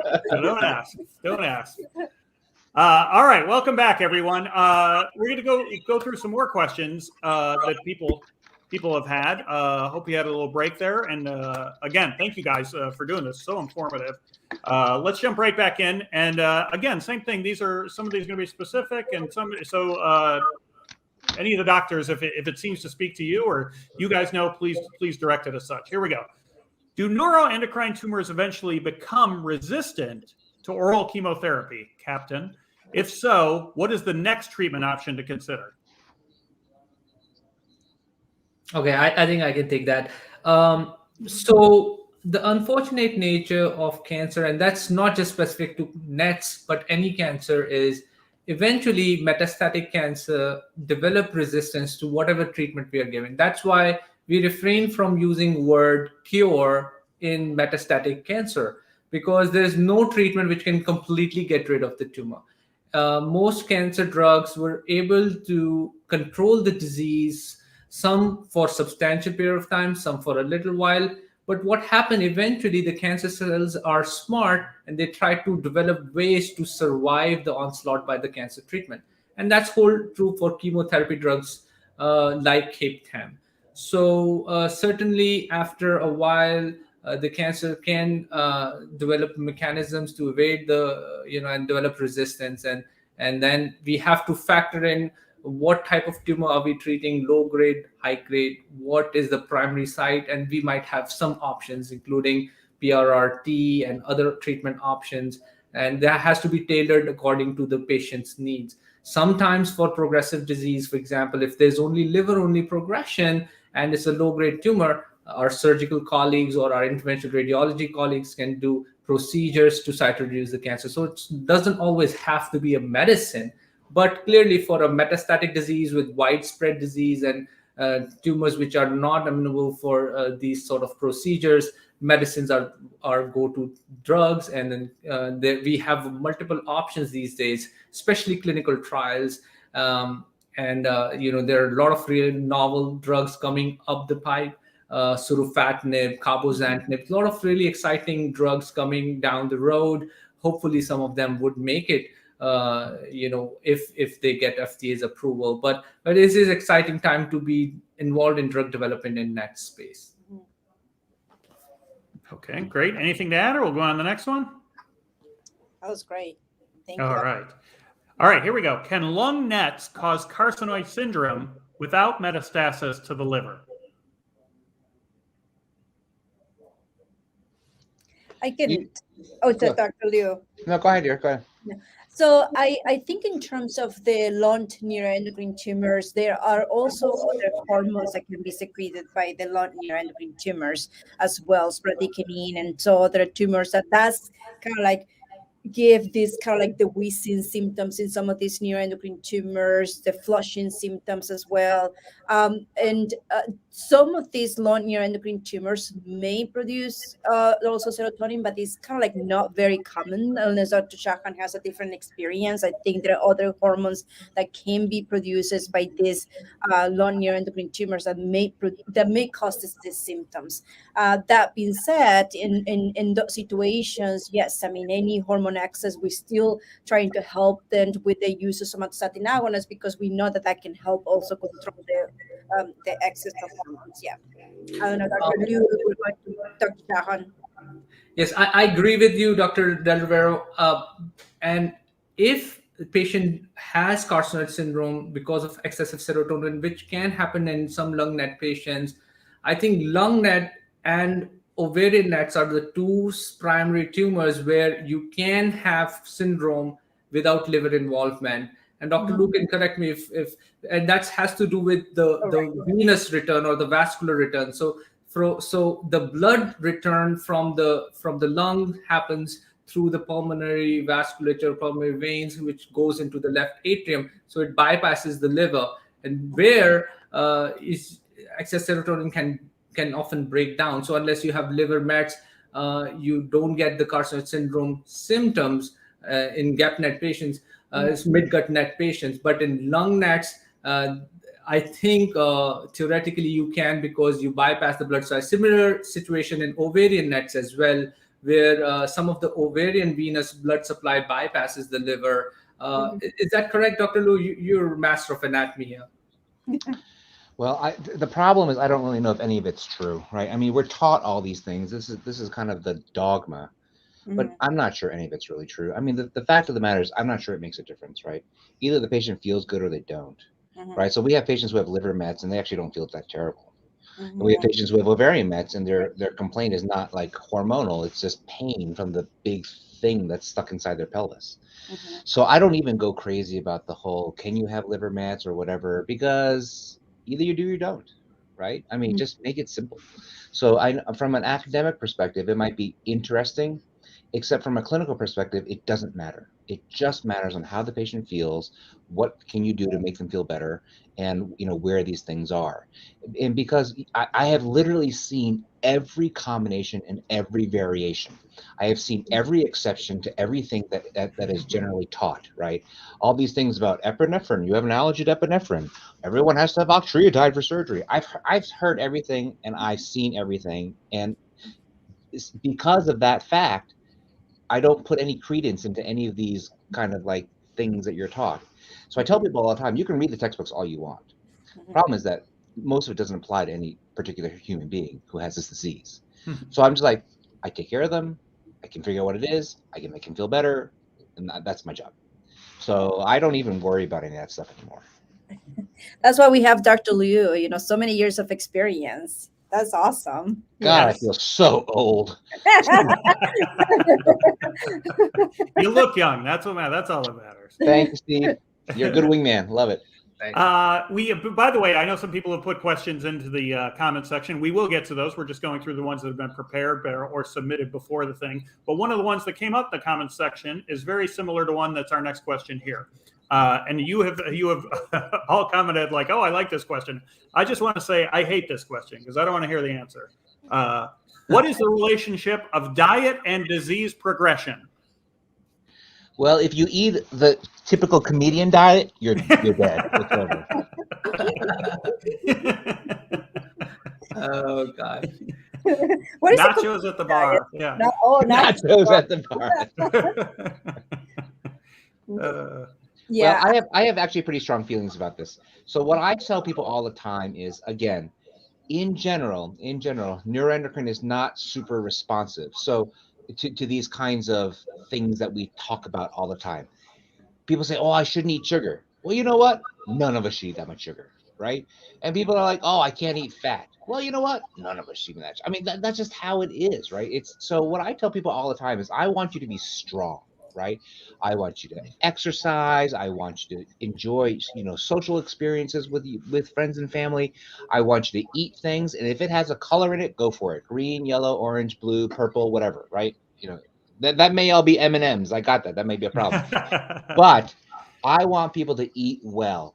Now, the only challenge is, and so this is more up my alley, is that sometimes there are mechanical issues with certain people who have these cancers, right?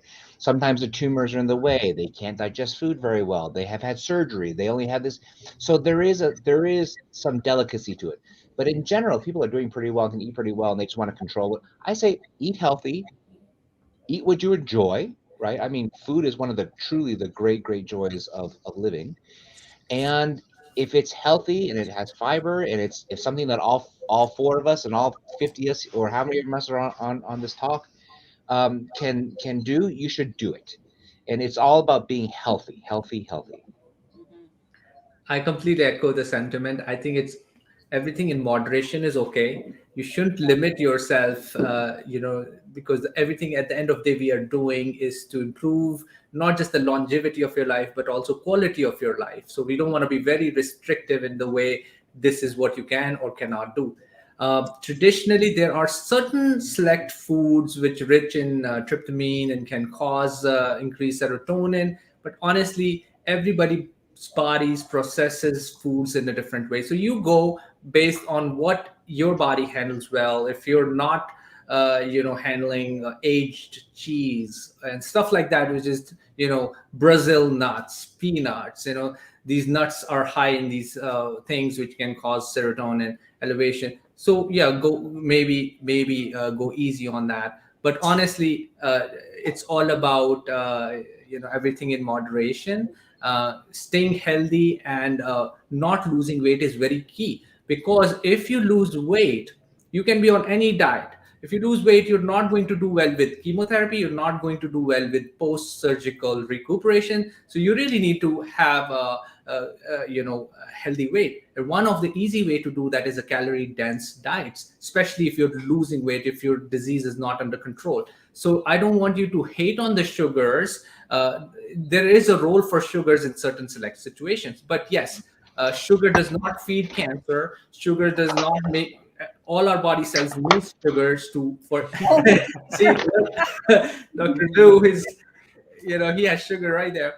Having said that, everything in moderation. That doesn't mean you're going to eat pastas and refined carbs every single meal of the day, or you're going to eat cake every single time of the day. So you have to moderate everything, and a balanced plant-based, lean meats and all those things. Just a common sense sort of thing. Dr. Del Rivero, anything magical you guys are doing at NIH? Aman Chauhan, Dr. Order. It's got the word joy in there. It's got to be good. No. I completely agree with you. Always balanced diet, healthy habits, exercise, like Dr. Liu was saying earlier. It's important, like you mentioned earlier, especially patients undergoing these systemic therapies, that they have a very good balanced diet. I mean, something that I do recommend: leafy vegetables and decrease amount of animal products like beef and so forth. But again, everything in moderation, like you say. I think that's important. And one thing, maybe because sometimes of my endocrine brain telling me about this, and some of these medications like lanreotide can increase your blood glucose. And then, sometimes in those situations, I recommend, like, well, I mean, even a glass of juice, any juice has a lot of sugar as well that can worsen your blood glucose. But again, everything is in moderation with all of that. And I agree.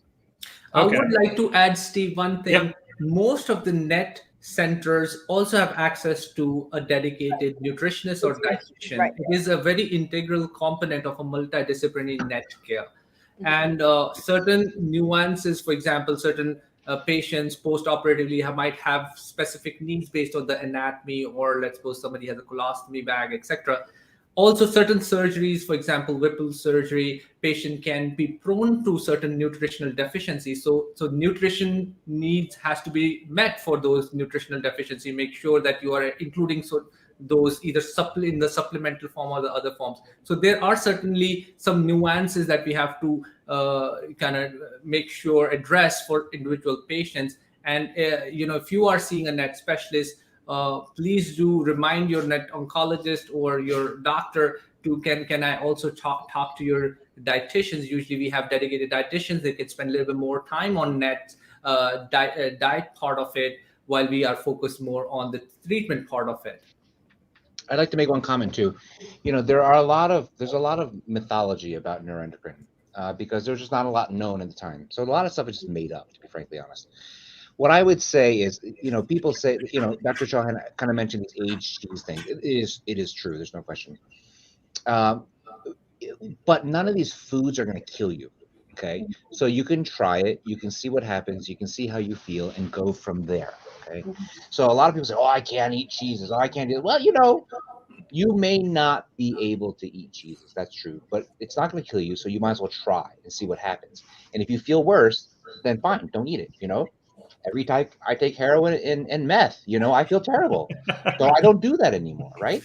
So that's what I'm saying. So try it, see how it feels. Don't not eat it just because someone said you can't do it, right? And so you want to just see. And if it makes you feel terrible, then don't. I mean, there's some people, like, because their guts are kind of all weird, they can't eat lettuce. Okay, fine. Then don't eat lettuce, right? So that's the kind of thing. It's this dogma that we have is not quite as rigid as people think. And so I always tell people, try it, see how it goes. If it makes you feel terrible, then just don't do it anymore.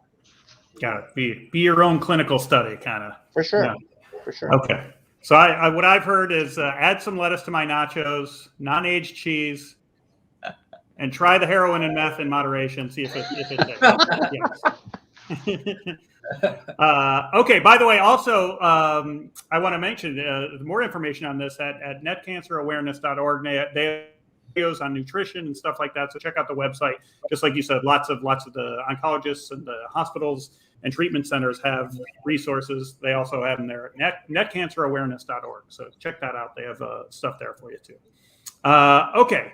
Let's see. What treatments are available for NETs that have metastasized into the liver after the standard chemotherapy and Lutathera treatments are no longer effective? Are there any chemo medications that don't cause diarrhea? I don't know if that's two separate or if it's all built into one there. Okay. Dr. Del Rivero, do you want to take that while I settle my doggy? I know. I was going to say, one thing is about, if there is liver metastases and there is if they receive other treatments. And that's one of the things that I always discuss my patients on a multidisciplinary tumor board. I think that's important to discuss every neuroendocrine tumor in a multidisciplinary team. And the reason why is because we have different specialties. We have surgeons and we have interventional radiologists and we have all these different specialists that can help us guide treatments, especially for those patients that have liver dominant disease. I sometimes like to call Dr. Liu because Dr. Liu is an expert on resecting liver metastasis. And I think that's an important approach. On the other hand, I also like to discuss my, with my interventional radiologist, could we do type of liver-directed therapy, such as embolization, ablation? And I think that's one of the things that needs to be discussed. Sometimes the questions is as well of when we give embolization, what kind of embolization? And that's something that different institution is different on which approach they want to use. Our institution, we use blend embolization compared to chemoembolization or the E390. That's the other one that is usually often used in terms of liver-directed therapies for interventional radiologies. But I always like to discuss with my surgeon. I think surgery is always in the table if it's an option and is feasible for the patient. So that's why I like to discuss it with Dr. Liu. But yes, I think that's one of the options that we can consider in those situations. But that's why it's important, as we discussed earlier, seeing a NET, especially seeing with a NET multidisciplinary group. I think that's also important. Like Dr. Liu and Dr. Chauhan, they're very well established multidisciplinary teams that they can discuss all those patients one by one, and that's important. And if I can make just one comment on what Dr. Del Rivero said, just specifically about the surgery, so just for me, is frequently, and I hate to say this, but frequently not these two, but frequently medical oncologists will say that you can't have surgery. Yeah. And that's just not fair to the patient because you're not being evaluated by the person who knows the most about it. You're being evaluated by the person who's least evaluated, right? So it's always good to get a couple of different opinions and to kind of piece it together, and you can tell who really knows what they're talking about and who really doesn't, and then you can decide on what's best to do. I've had many patients, unfortunately, who were told that you cannot have surgery, you're totally unresectable, and all you can do is drink liquids for the rest of your life because your bowels are too tangled up. I've heard this many times. I'm like, okay, well, look, I think you need surgery because you're puking up your brains all the time and your stomach hurts every single day, all the time. And then you do the plumbing and it gets better.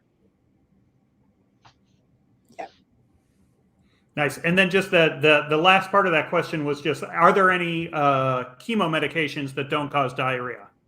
Did we answer that part? So I think, yes, I agree with all the prior answers we have to factor in all these potential treatment options. But for example, the patient's not an embolization candidate or surgical candidate and has progressed on Steve, I think you had mentioned PRRT and one more treatment, Afinitor.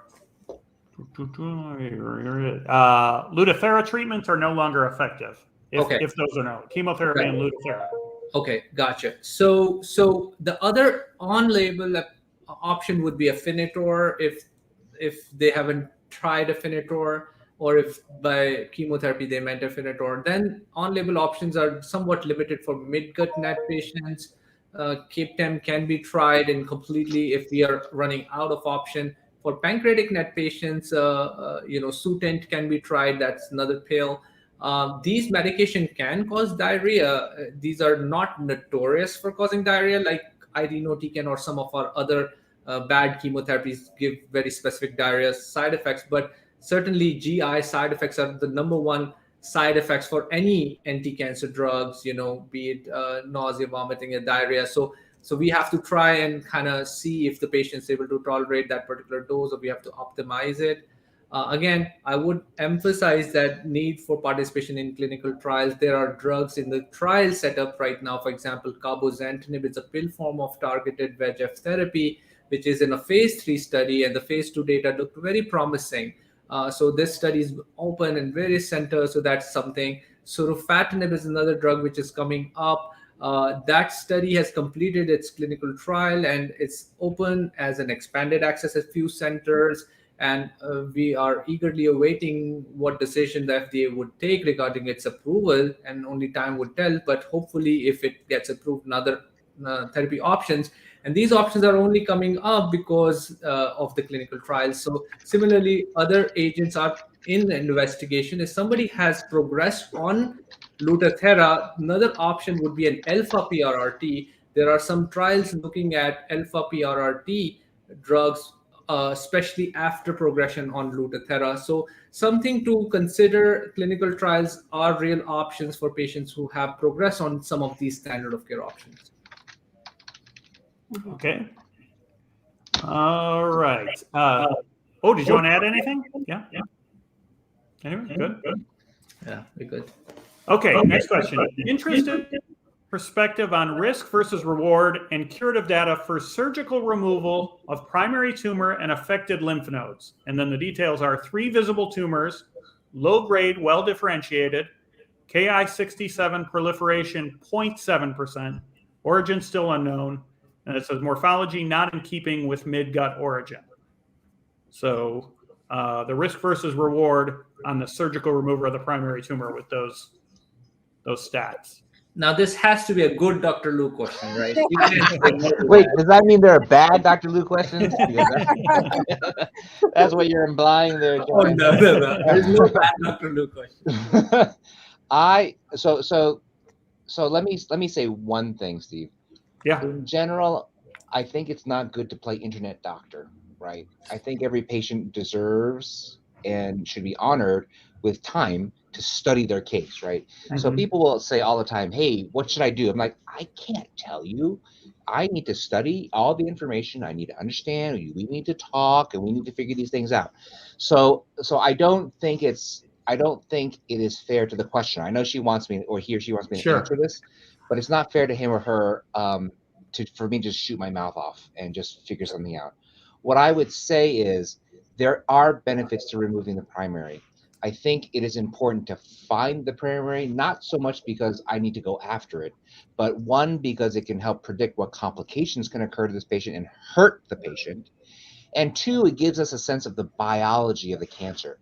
The problem with neuroendocrine is that a lot of these tumors behave very, very differently, right? The lung is different from the pancreas, which is different from the rectum, which is different from the small bowel. And even within the small bowel, the front part of the small bowel behaves differently from the back part of the small bowel, right? So all these things are very complicated. And just based on the fact that it, quote unquote, can't be found, probably just means that they didn't look hard enough. So there's a lot of plus and minus to it. So I would say if the person's actually doing pretty well, I think the first thing they should do is probably go see a NET specialist and figure out what's going on. Okay. Awesome. Next one. If a tumor is removed and no lymph node involvement is detected, how comfortable can the patient be that the chance of recurrence is low? None. because there are some. No, because the tumor can metastasize not necessarily to the lymph, but it can go through the blood, and so it may not be there. It may be like there may be little things floating around their belly. There may be little things floating in their bones. So that's why they need a very, very thorough workup. Now, there are many cases, not many, but there are several cases in which you do have a small little thing. It doesn't have the ability to spread to the lymph node, and you are CURED, right? Maybe. But again, this is the kind of thing where you have to speak very, very carefully with the NET specialist. They have to study the case and determine what your risks are. The problem is I've had patients who've been told a million times, "Oh, you're cured. Don't worry about it." I'll just tell you a story. So I have a patient, and these are just stories. I got that. But I have a patient who was 18 when she had her part of her lung removed when she was young, right? So many years ago. She was told by a very famous surgeon in New York City, right? Because everyone in New York City is famous, that she was cured. And then she comes to see me. She's like, "Yeah, I told her I was cured, but I had this weird scan." So we did the workup, and she has metastases in her bone and her lymph nodes and all over the place. But it's 35 years later. So I'm like, well, doing pretty good. So, those are the kinds of things you kind of have to just think about and weigh when it comes to understanding what's going on. Not just one indicator. Yeah.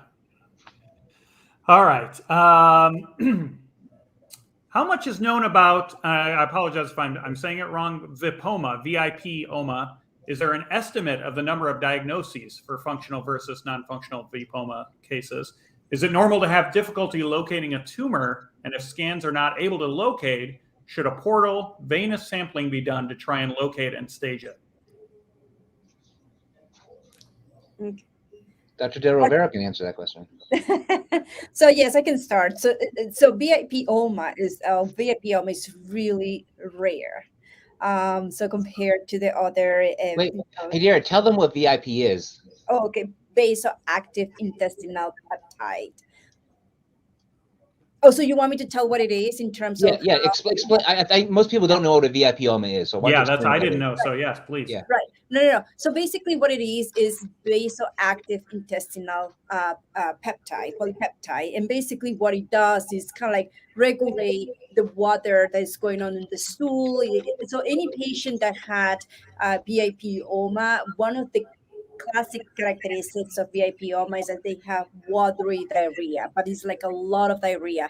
It could be many times during the day, or it could be one time, but it's a large volume. Like even they say that it's about more than 700 cc's in one day to 3,000 cc's in one day of diarrhea, and it could be again many times during the day. It could be one time. It can also cause low potassium, so the potassium electrolyte imbalance. It can cause low potassium. It can cause low chloride, but that's because of the profound diarrhea that the patient is experiencing, and that's basically because of the function of this hormone is to retain some of this water as well in the intestine.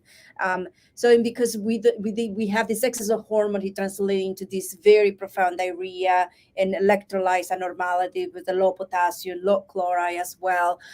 So in the way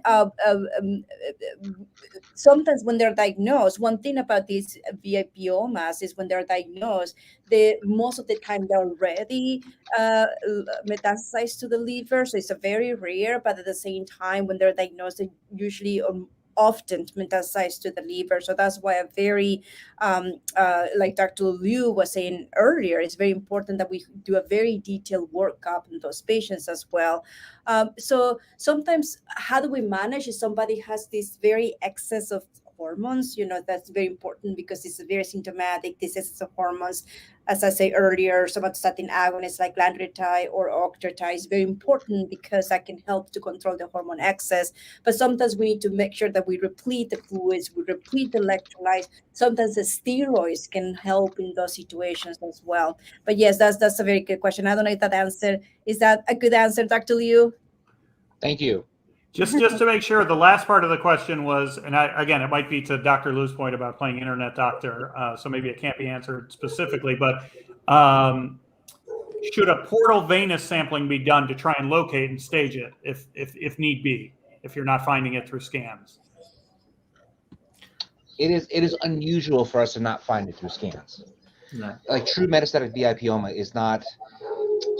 Another myth about neuroendocrine is that it's very quote unquote hard to find. That's actually usually not true. Usually some kind of a CAT scan or some kind of a PET scan finds something. It may not find everything, but it gives you something. When you find nothing, then something else is going on. And so you have to kind of figure this out. So a portal venous sampling probably isn't that helpful because, okay, if I found elevated VIP, which is the hormone that Dr. just described, what am I going to do? Right? The whole purpose of finding it so I can go cut it out. But if I can't find it, I can't see it, I still can't cut it out. And so that's where the trouble is. And now our scans have gotten so good that we should be able to find it. And if we don't find it, there's something else going on. And I'll just tell you another story. So I'm actually not that old, despite the fact these two whippersnackers are younger than me. But when I trained, I did a case in which a young woman had an insulinoma. And, this is before I got into this business. And we did an operation, and the doc basically just removed almost all of her pancreas. And it didn't fix her problems. And so, obviously, 20, 15, whatever, however old I am, 15 years, 20 years ago, we didn't have the technology. I know it keeps getting along right now. 15, 20 years ago, we didn't have the technology. Now we pretty much do. And so we should be able to find all these things. And I know this because we do it all the time, right? Some patients say, oh, they can't find this, blah, blah, blah. And we'll pop them in a scanner. Like, well, here it is. So it's just knowing which scans to do to find it. But again, if we don't find it, go see a net specialist. If he or she doesn't, he or she doesn't find it, then something else is going on. Okay. All right. Here's one. What is the data on lifespan and recurrence in young patients, like teens, with moderate resectable cases? And the person asking the question says it's hard to find good data on this. So is there a lifespan and recurrence in young patients, teens with moderate resectable cases? That's a good Dr. Chauhan question. Oh gosh, yes. Anytime there's no data, you can just lay it on me. All right. So yes, the pediatric nets are somewhat different than adult nets because the way they present. Most of the pediatric nets are found incidentally in small bowel, especially appendix. It's a very high incidence of appendiceal nets in pediatric patient population, and it can be either found as a part of workup during acute appendicitis or something else going on, and it's just incidentally found.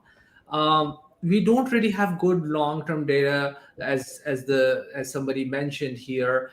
Net recurrence has been seen even 10 years later. So there's been a significant, almost a decade period of disease-free, period when then the tumor came back.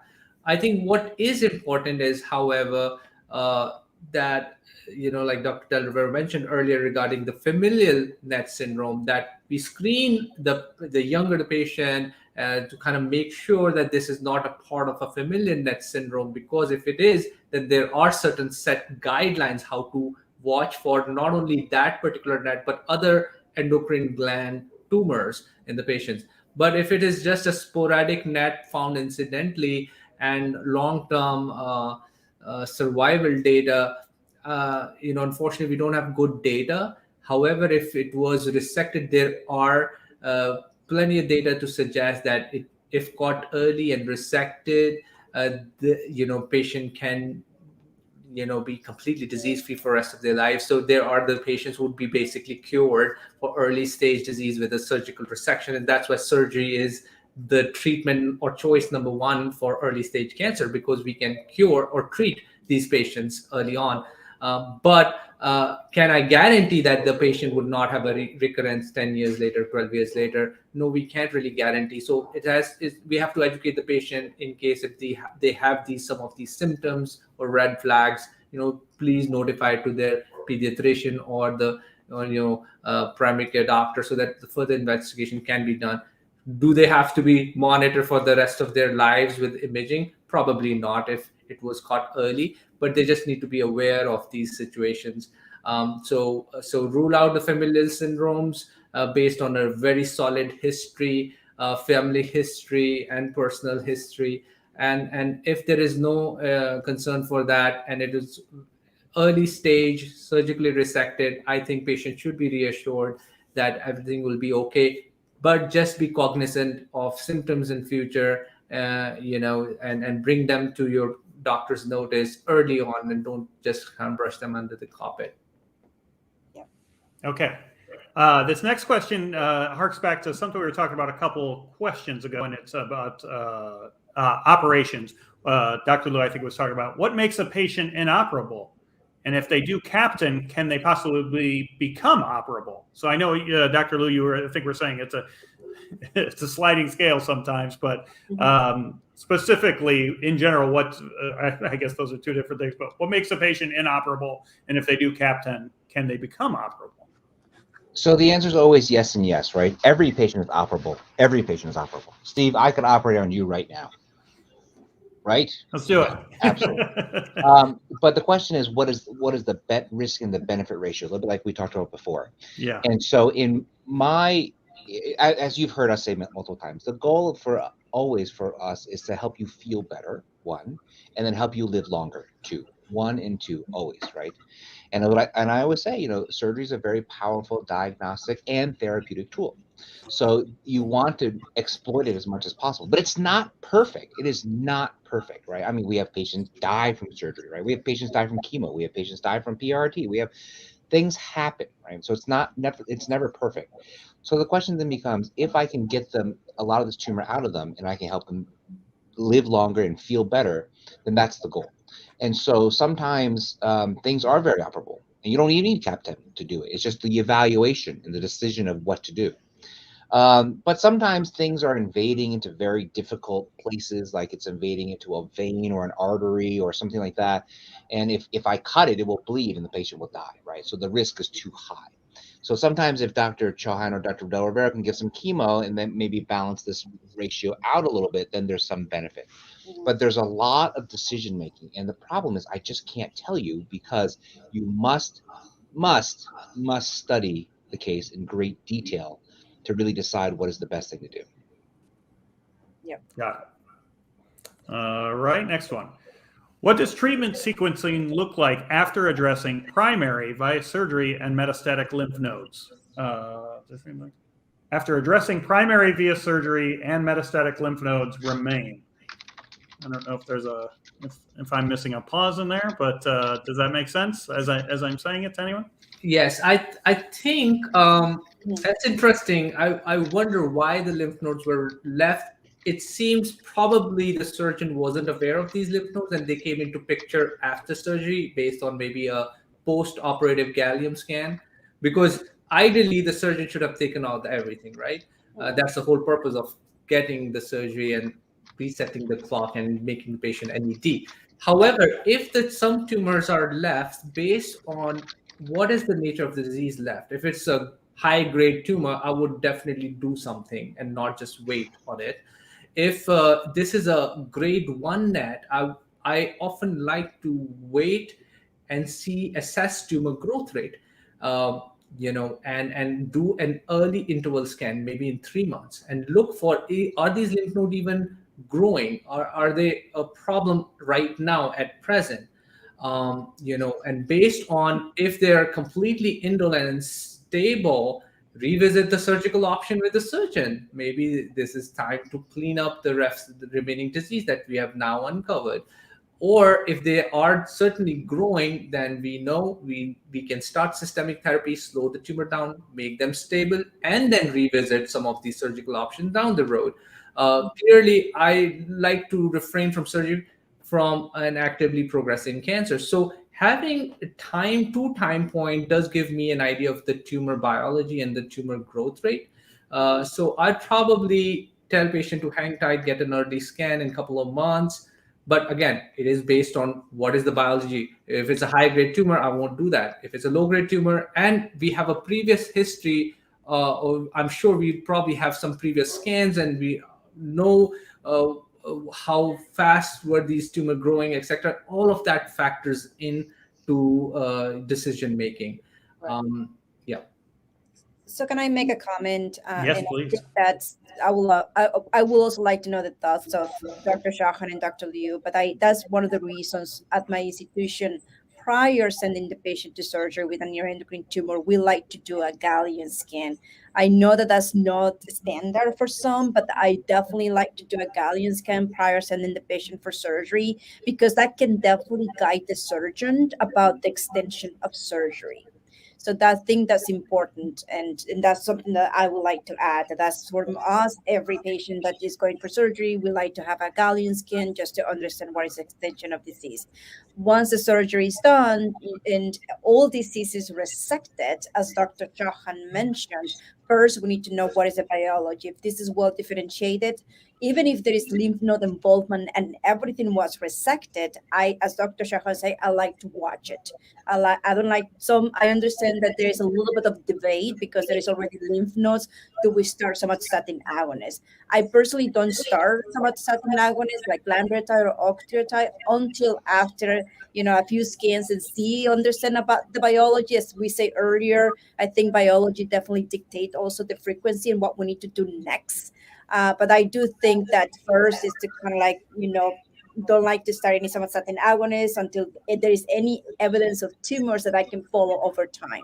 And that's for the well differentiated. And now for the high grade, the neuroendocrine tumors, the poorly differentiated neuroendocrine tumors, where all the disease is resected, then what we call adjuvant chemotherapy is recommended. 4 to 6 cycles of what we call adjuvant chemotherapy is recommended in those situations.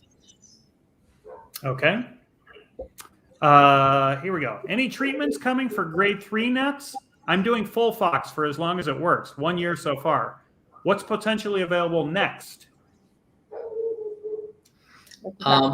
Grade 3 nets is a rapidly evolving field, to say the least. Now we know, based on 2017 WHO classification, that not all grade 3 neuroendocrine cancers are same type. We now have a well-differentiated grade 3 NET and a poorly differentiated neuroendocrine carcinoma. These are both by definition grade 3. That means they're Ki-67 over 20%, but they're very different tumors based on the morphology. Morphology means how they look, right? So if they have a very typical neuroendocrine tumor appearance, they're considered well-differentiated. If they are poorly differentiated, could be the small cell or large cell type, so they are considered neuroendocrine carcinoma. So NET versus NEC. So both are treated very differently. As far as NEC is concerned, we typically follow our small cell lung regimen, platinum-based chemotherapy. Immunotherapy has made some inroads into it. There was a clinical trial called SWOG DART 1609, which looked into ipilimumab nivolumab combination and reported 44% response rate. So there is some data to support immunotherapy. However, other studies have been conflicting. It is an emerging field, but at least we have some positive data and I've personally had anecdotal experience with very positive experience with immunotherapy. So it does help some of the high-grade, poorly differentiated neuroendocrine carcinoma. Again, we focus mostly on clinical trials in this space. We have trials including topotecan ATR inhibitors, etc., and various other trials in pipeline catering to this. Now, well-differentiated grade 3 NET is a young variety of these NET. This is 2 or 3 year old disease entity, and we don't really have dedicated clinical trial looking into therapy options. So the treatment decisions regarding well-differentiated grade 3 is completely dependent on the biology of the disease.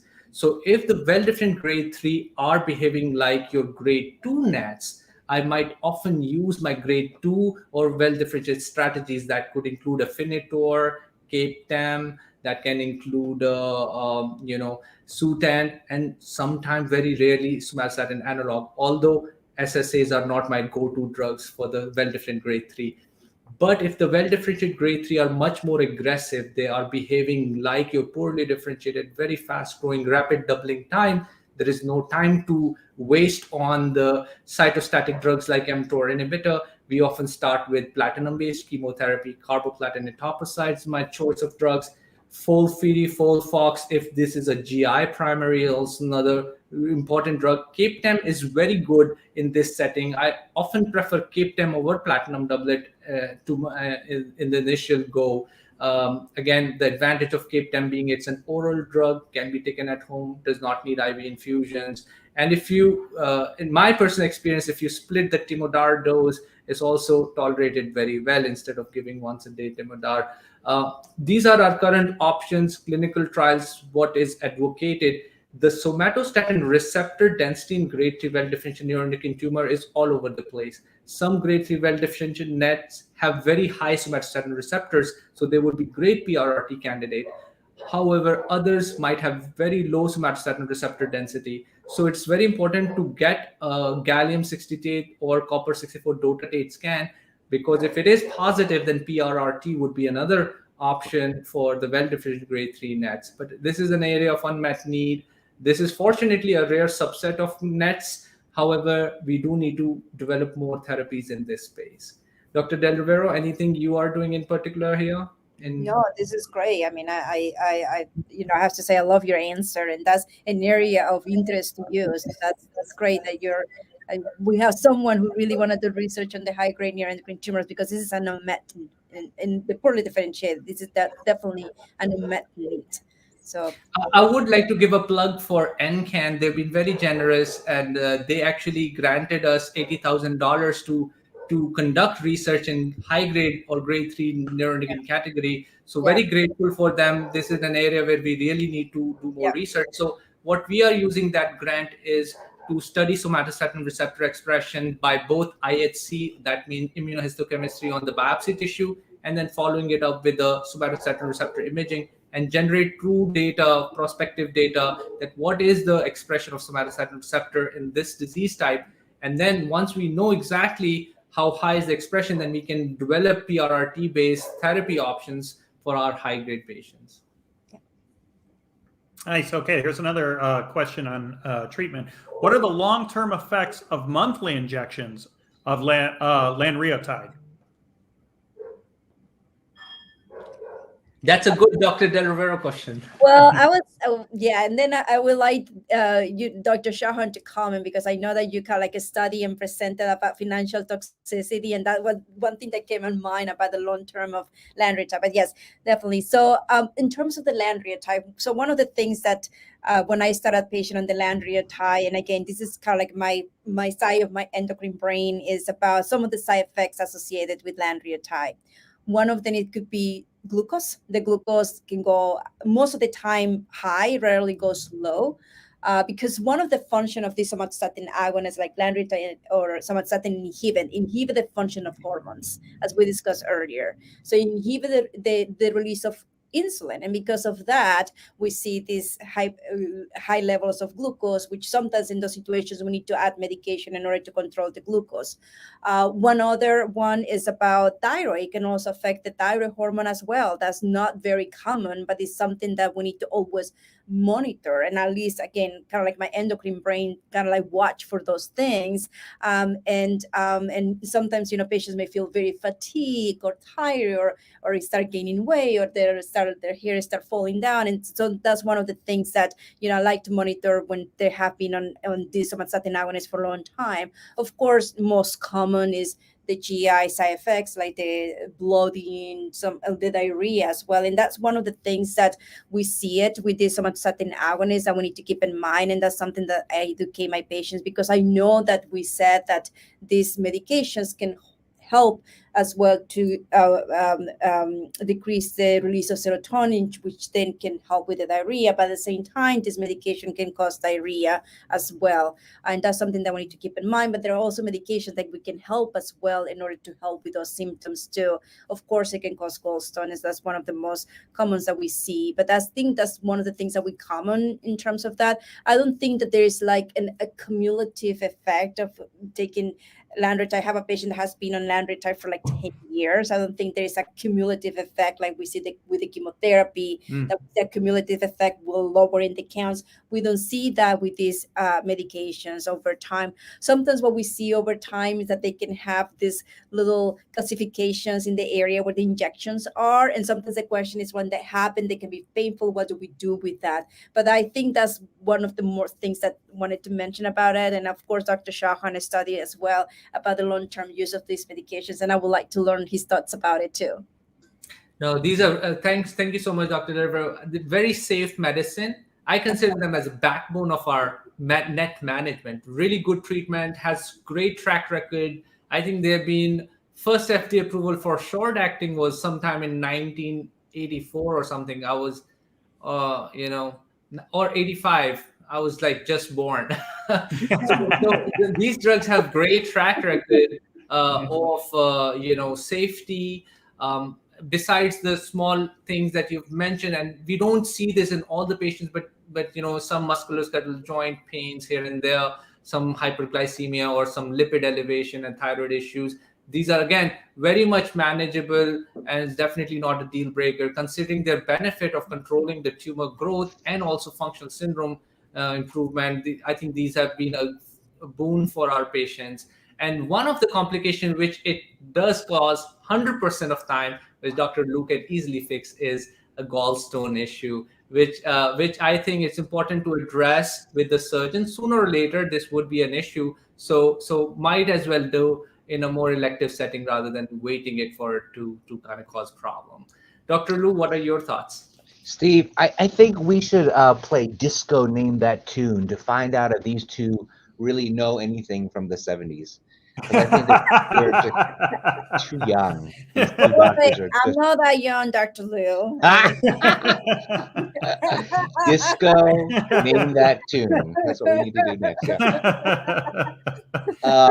Actually, so this is, I think it's actually a slightly interesting topic. And I'm going to make a plug for Dr. Del Rivero, because she's one of the very, very few people, you can correct me if I'm wrong, Jaydira, who are actually trained both in endocrinology and in oncology, right? So you hear her keep saying on my endocrine brain, stuff like that. There are very, very few people who are like that. And so, Dr. Chauhan is like a traditional medical oncologist, obviously, specializing in neuroendocrine. I'm just a general surgeon, but finding people like these is not simple. And so when you work with them, you can see the difference that there is as far as taking care of people and understanding all these hormones and treatments and medicines. Because some people, to be frankly honest, some of the oncologists just think that the shot is just some kind of like treatment for the tumor. They don't think that it's actually like a powerful suppressive hormone that actually changes the endocrine milieu of your body. It's a very powerful medicine. People don't understand it. Just because it's amazingly safe doesn't mean it's not super powerful. And so there are a lot of things that happen in the endocrine world that our oncology colleagues don't have experience in training in. So that's just a little plug for Dr. Del Rivero. But the truth of the matter is that we're very fortunate to have a lot of these medicines. And the somatostatin analog is a great one to do, because it's almost magical. I mean, it is safe, and it certainly was invented before Dr. Chauhan was born. So I must add, it's such a gratifying feeling. Dr. Lu gets that feeling almost every day when the surgeon gets in and takes the tumor out and the patient feels good. But in medical oncology world, when patient comes with fatigue, flushing, bad diarrhea, and you start the shots, and then they come for the next visit, and they're like, their lives completely changed. It is such a gratifying feeling, and I only see that with shots. No other treatment shows me dramatic results like that. So that's why I'm a big fan of somatostatin analogs. But of course, every drug, including Tylenol, have so many side effects. So you always have to understand risk benefit of everything. Okay, let's do one more, and then we'll take a break, and Dr. Chauhan can go look up Casey and the Sunshine Band. Hey, I love 70s music. All right? Do you call them oldies is the question. Okay. Is it okay to add functional medicine? This kind of goes back to the nutrition question we had, but it'll be a more specific at the end. Is it okay to add functional medicine to traditional medicine when treating NETs? Not to replace, but to add to immune system purposes. Are there any certain vitamins or minerals that should be avoided?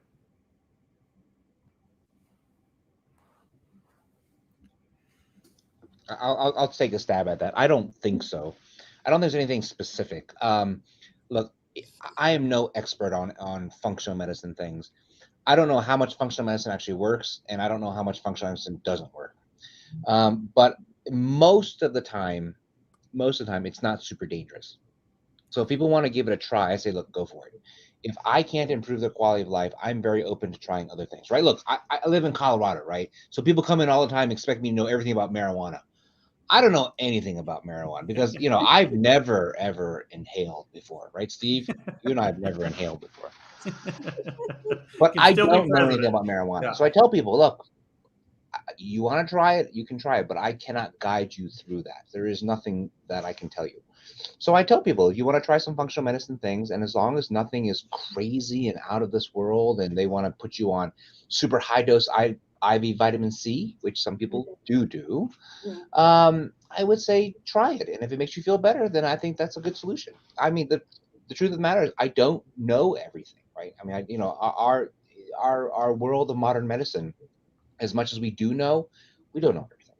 And so sometimes there are people who have a deficiency in selenium or whatever. I mean, I don't know. And if they feel better, they feel better. I'm okay with that.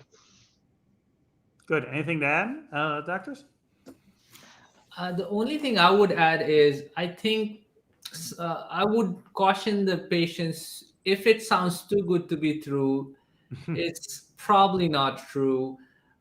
You can look a lot of things on the internet and find data in support of that. That's true for not just medicine, but anything in general. You just type it in something and Google would find something in support of that. So that could be, turmeric, curcumin, certain plant-based diet, certain exercise-based regimen. And what happens is patient is in a vulnerable state. They've been diagnosed with they're looking for something which would work. And as long as it's not harmful, and harm comes in not just physical harm, but sometimes it's a financial harm, financial toxicity. So some of these things, I know in India, there are all sort of these treatments, immune cell therapies. They take the plasma out or dendritic cells, and high dose IV vitamins. All the vitamins are very cheap, but when they do it as a package deal, it is super pricey. So you have to understand that these might be detrimental in terms of time, effort, lost opportunity, and financial toxicity, and that can really add on. So just be cautious about that. At least in medical oncology, we don't have answers to everything, to be honest, right? And if we do 10 clinical trials, 9 fail. But our one of the tenets of our training is evidence-based medicine. So first, do no harm. So we do test our medications rigorously in clinical trials. Sometimes I feel too rigorously makes the whole process so cumbersome and expensive and cause these drugs to be so expensive, but at least they are well tested. So when we say that you should get PRRT, Afinitor, lanreotide or something, they have been proven and tested, and there is a definite benefit over placebo. Most of the other treatments are not randomized controlled trials. That means if I took something and I benefited it, I'm just saying, oh, this helped me, this is the reason. But that's not true, because that has never tested if you didn't get it and how did those patients do. So just be cautious of that. Again, discuss with your provider if it is detrimental or can there be wrong side effects or contraindications based on how it is metabolized. Most of the things are very benign. Yoga, I encourage people to do these things. De-stress yourselves. These are free. They don't cost anything, right? But if you're going for some sort of specialized package deal in some sort of resort and there's some sort of concoction involved, it's probably too good to be true. If this was a magic cure, cancer is a 2,000-year disease. There was cancer found in Egyptian mummies, right? So it is not a disease just of modern time. It's been there since the beginning, right? So it's a genetic defect and which our body is not able to fix by the immune system. So it's not as easy as just 1 or 2 or 3 nutritional deficiency. It's a very complex disease. So just be aware of that. Mm-hmm. Makes sense. Okay, let's take a little break here. We're gonna Jimmy and Mike, our tech guys, fantastic tech guys, are going to share some information in the break. But we'll take a couple-minute break. We'll come back and we'll handle some more questions if we can. These have been great. Thank you, guys.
I was stuck in a loop for years. The abdominal pain. The flushed skin. The diarrhea. I saw doctor after doctor. They all had a different opinion, but they couldn't figure it out. So when I found out that I'd been living with a type of cancer, I felt scared. But that moment was also a turning point because I finally knew what I was dealing with. My new doctor had a plan and recommended Somatuline Depot to slow the growth of neuroendocrine tumors and manage the symptoms of carcinoid syndrome. It's really made a difference.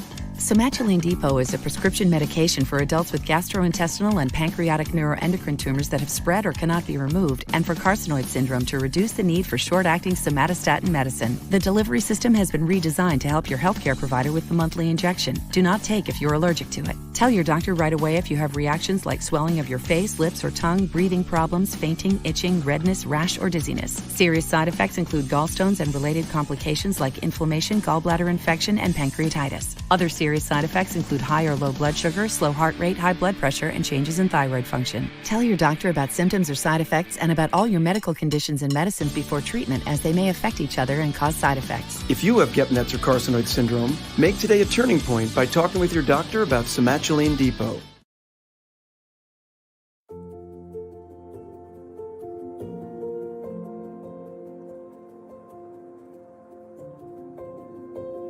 It's not a common workplace, but it's part of my job.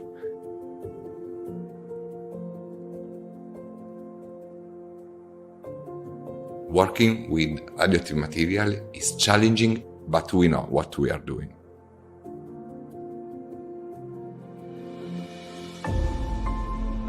We take protection. Every step follows a strict protocol. We take no risk.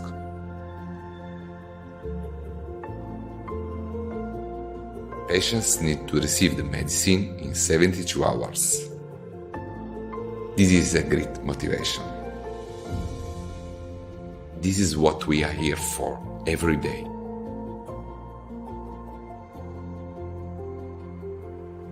When I see another shipment ready to go, I don't think about the workplace.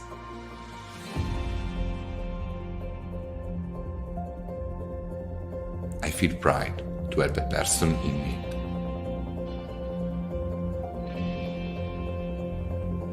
There's no better way to end the day's work.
Everyone.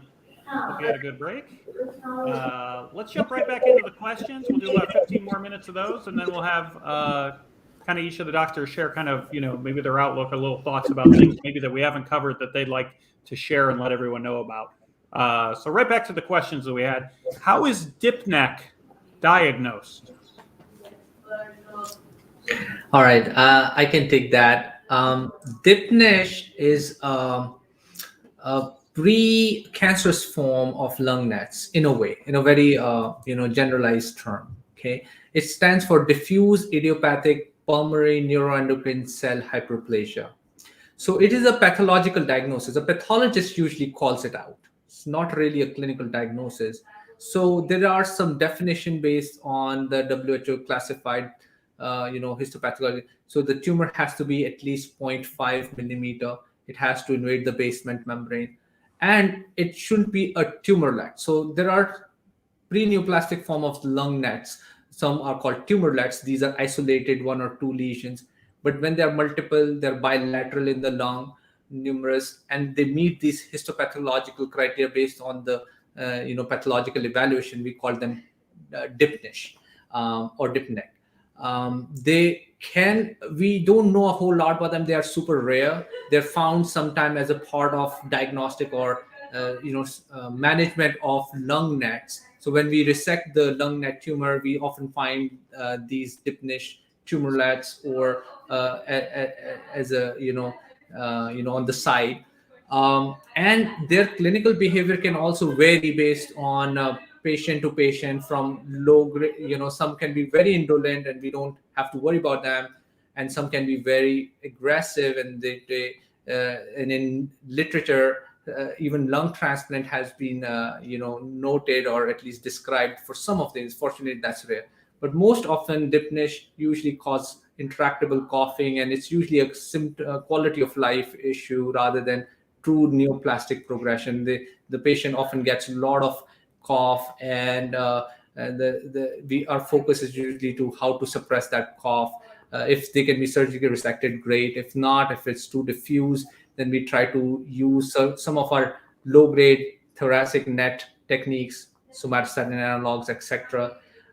There is something that I've learned in recent past from my pulmonary colleagues, that an antibiotic called azithromycin helps with the cough. Apparently, azithromycin have an immunomodulatory effect, and I've seen this in few of my dipnish patients now, those who suffer terrible cough, that a low dose azithromycin, like 250 milligram every other day or something of that sort, does tend to help some of these patients. So again, it is a precursor disease to lung nets, and has a distinct histopathological criteria to diagnose it. And I would recommend seeing a net specialist so that you get an understanding. Don't get over treated for this. Also, don't brush it under the carpet. Okay. All right. This one's a little more entailed, but it's talking about the future, I think, more than playing the diagnosis. So I have a stage 4 colon cancer with neuroendocrine features. My tumor had both kinds of cancer in it. I had right leucolectomy, 7/31 of 20 last year.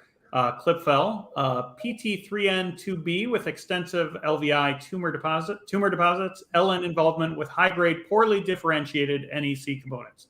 How rare is this kind of cancer? I've also donated my tumor to research. I'm in my 2nd year of treatment. My doctor said possibly 2 to 3 years. Are you finding any trial drugs proving to prolong life? Yeah, I can start, and then maybe Dr. Chauhan can then further comment. But yes, it's very, very rare. I assume we're talking about this type of neuroendocrine tumor, which we call mixed neuroendocrine adenocarcinoma. Minic or manic, I think that's different terminology for this.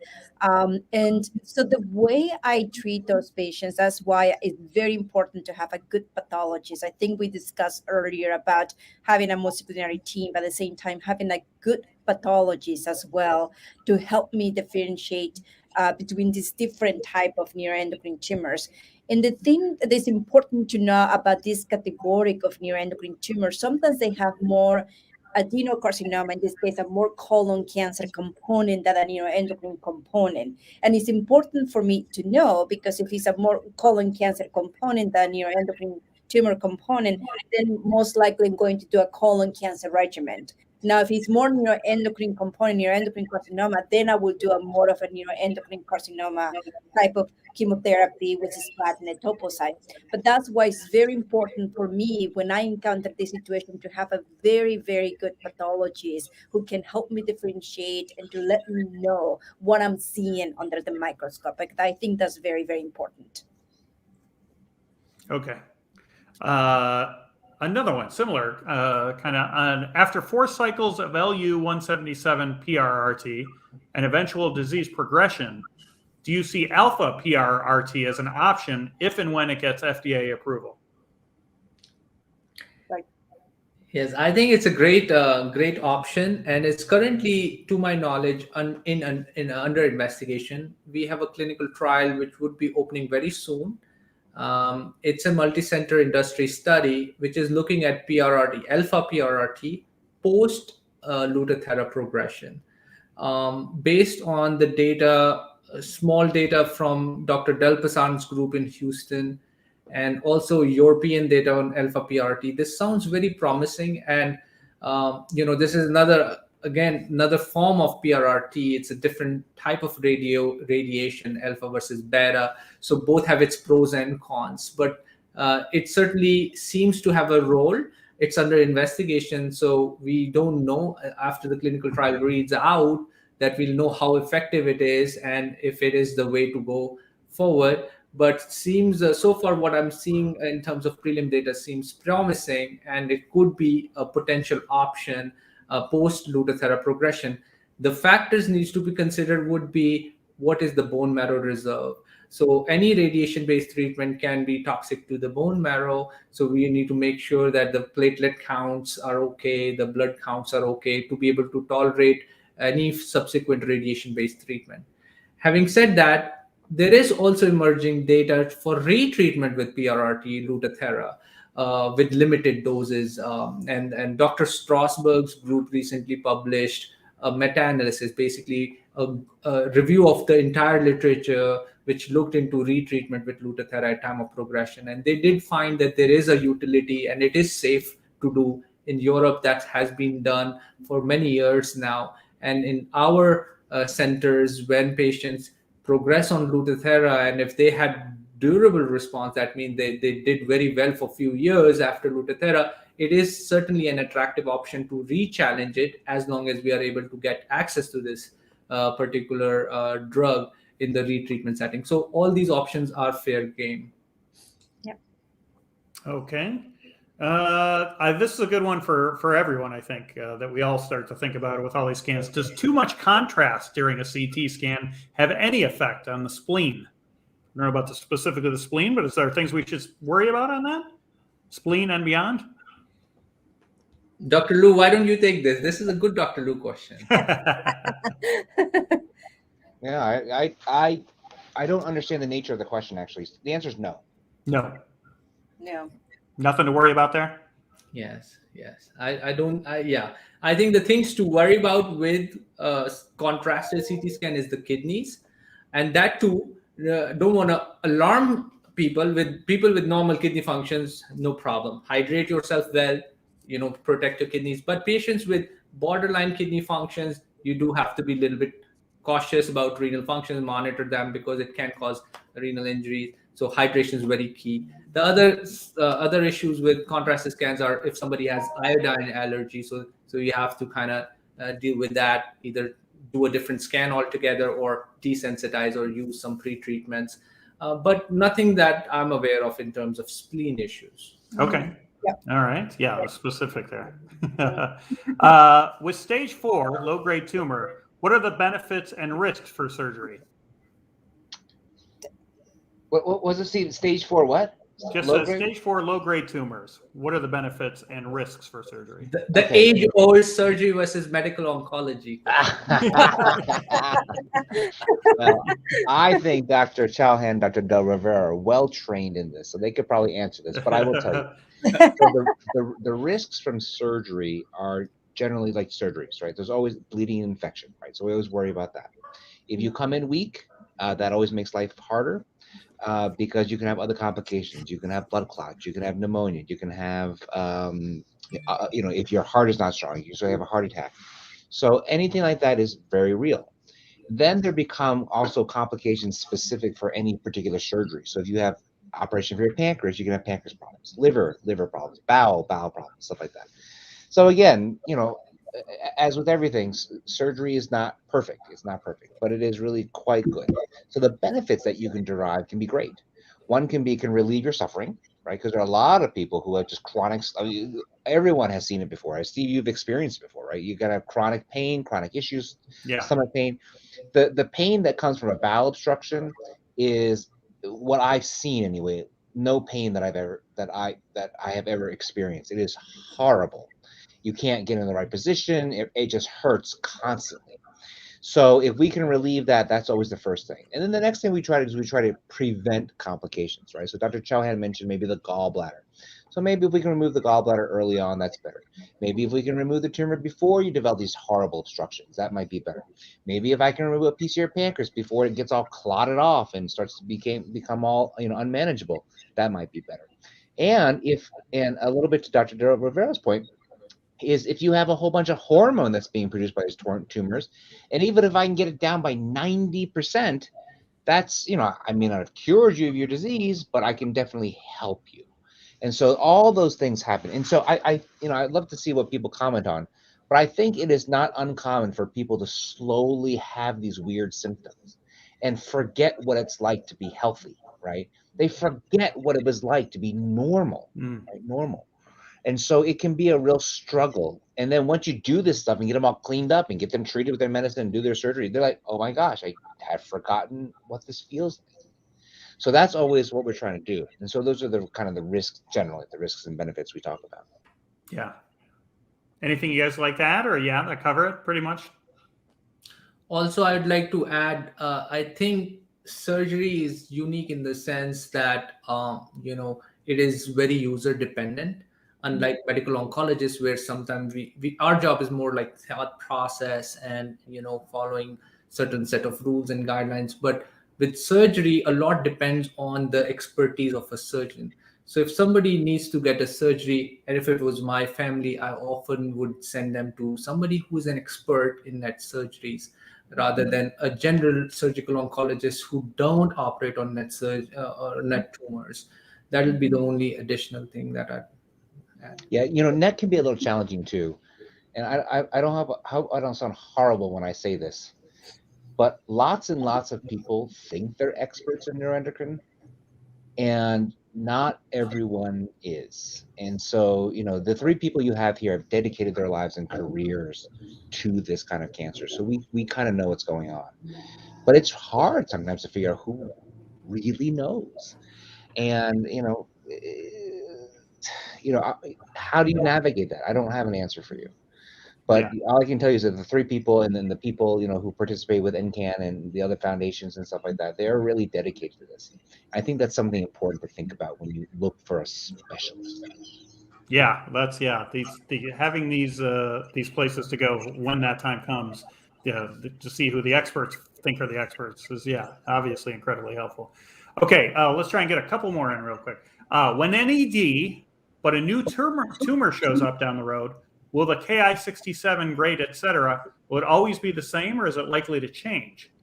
If CU64 shows no evidence of disease and not currently doing treatment, would you still do blood work and CT every 3 to 6 months or yearly?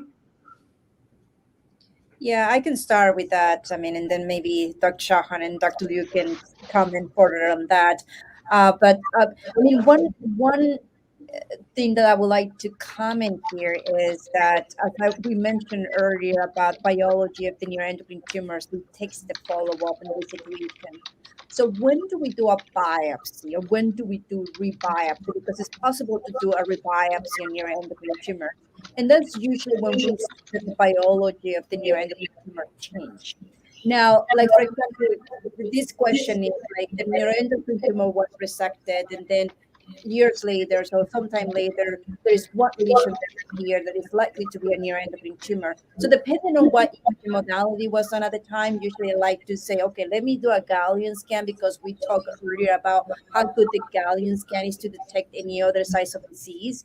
And then after that, I would like to follow up, because again, biology is important. I would like to follow with scans first before there is an intervention. Now, if there is only one lesion that we can see, I follow up and then I consult with Dr. Liu, because I wanted to see, can we resect this mass? Can we resect this only lesion that we see? I think surgery is always on the table in those situations as well.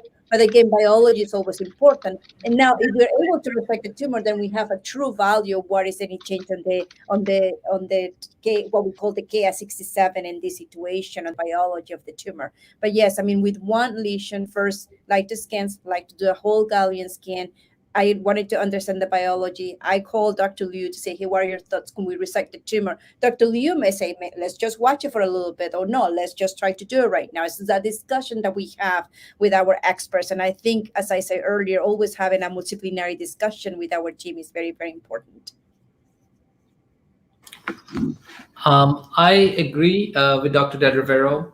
The only thing I'd like to add here is, if in this particular scenario a gallium scan was negative, we also should consider an alternative diagnosis based on how far apart the primary tumor treatment and now the relapse has happened. Could it be something else?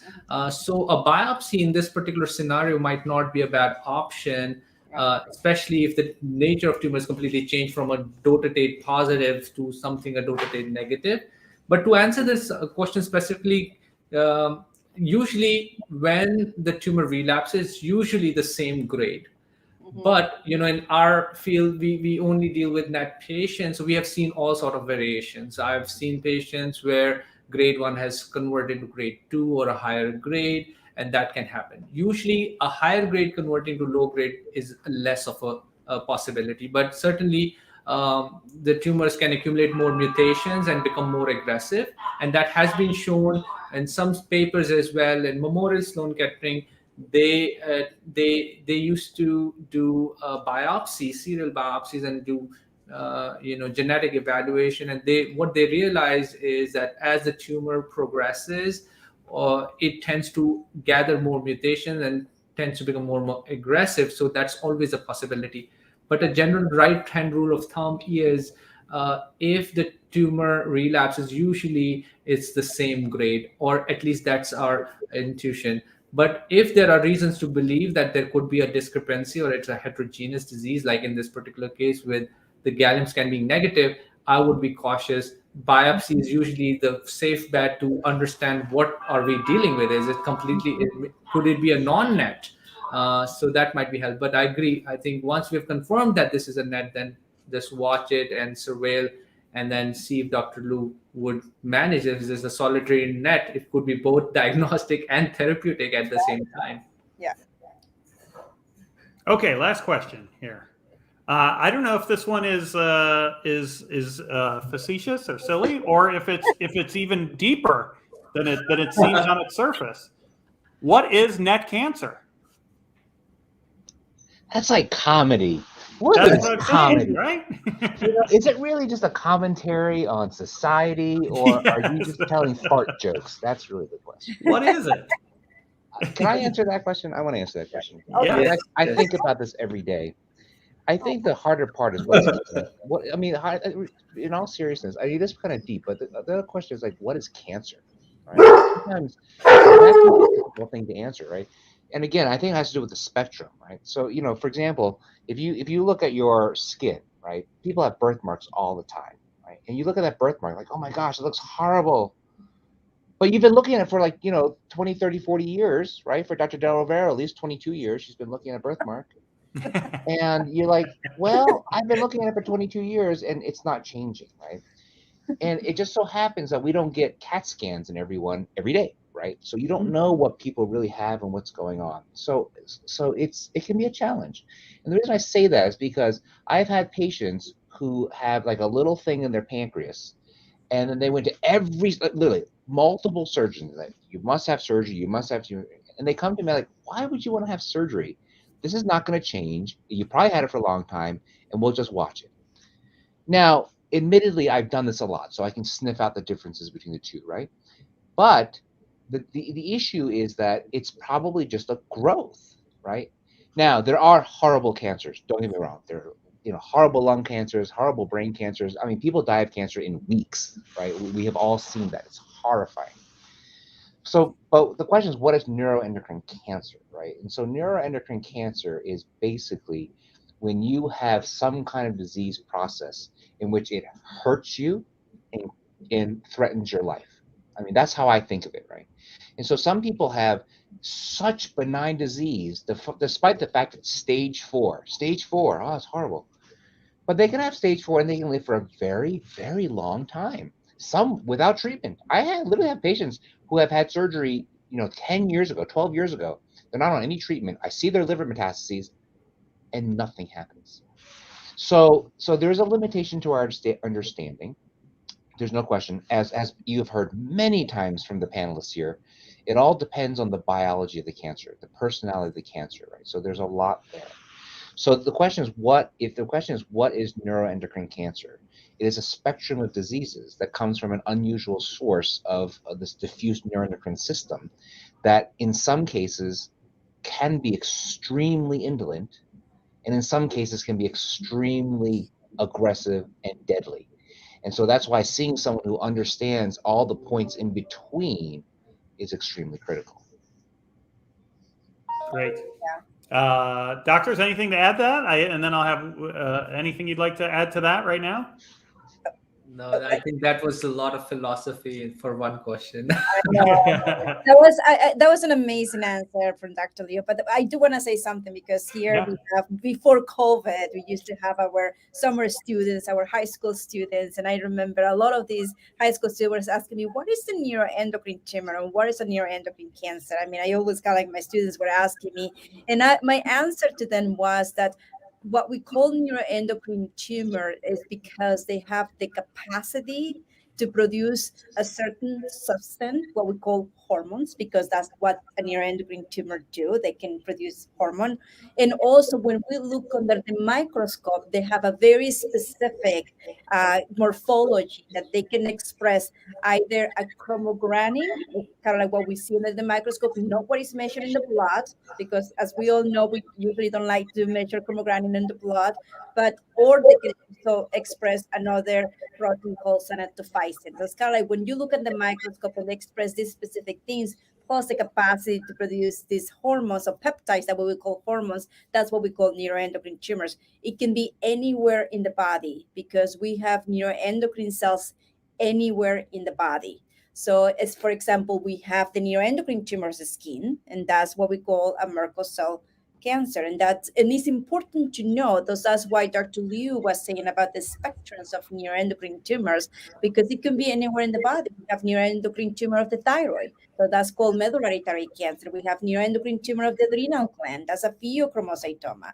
We have neuroendocrine tumor of the GI and the pancreas, those are the most common. Neuroendocrine tumor in the lung. But we can see it's a wide variety of neuroendocrine tumors that's important to understand. So that's why it's important, and as we discussed earlier, and Dr. Liu and Dr. Chauhan agree, it's important that you are seen by neuroendocrine tumor experts because we understand the biology of where this is coming from to make the best recommendations, because the treatment of the neuroendocrine tumor of the thyroid is not the same as the pancreas of the GI or the adrenal. So we need to know and understand so that way we can provide the best management.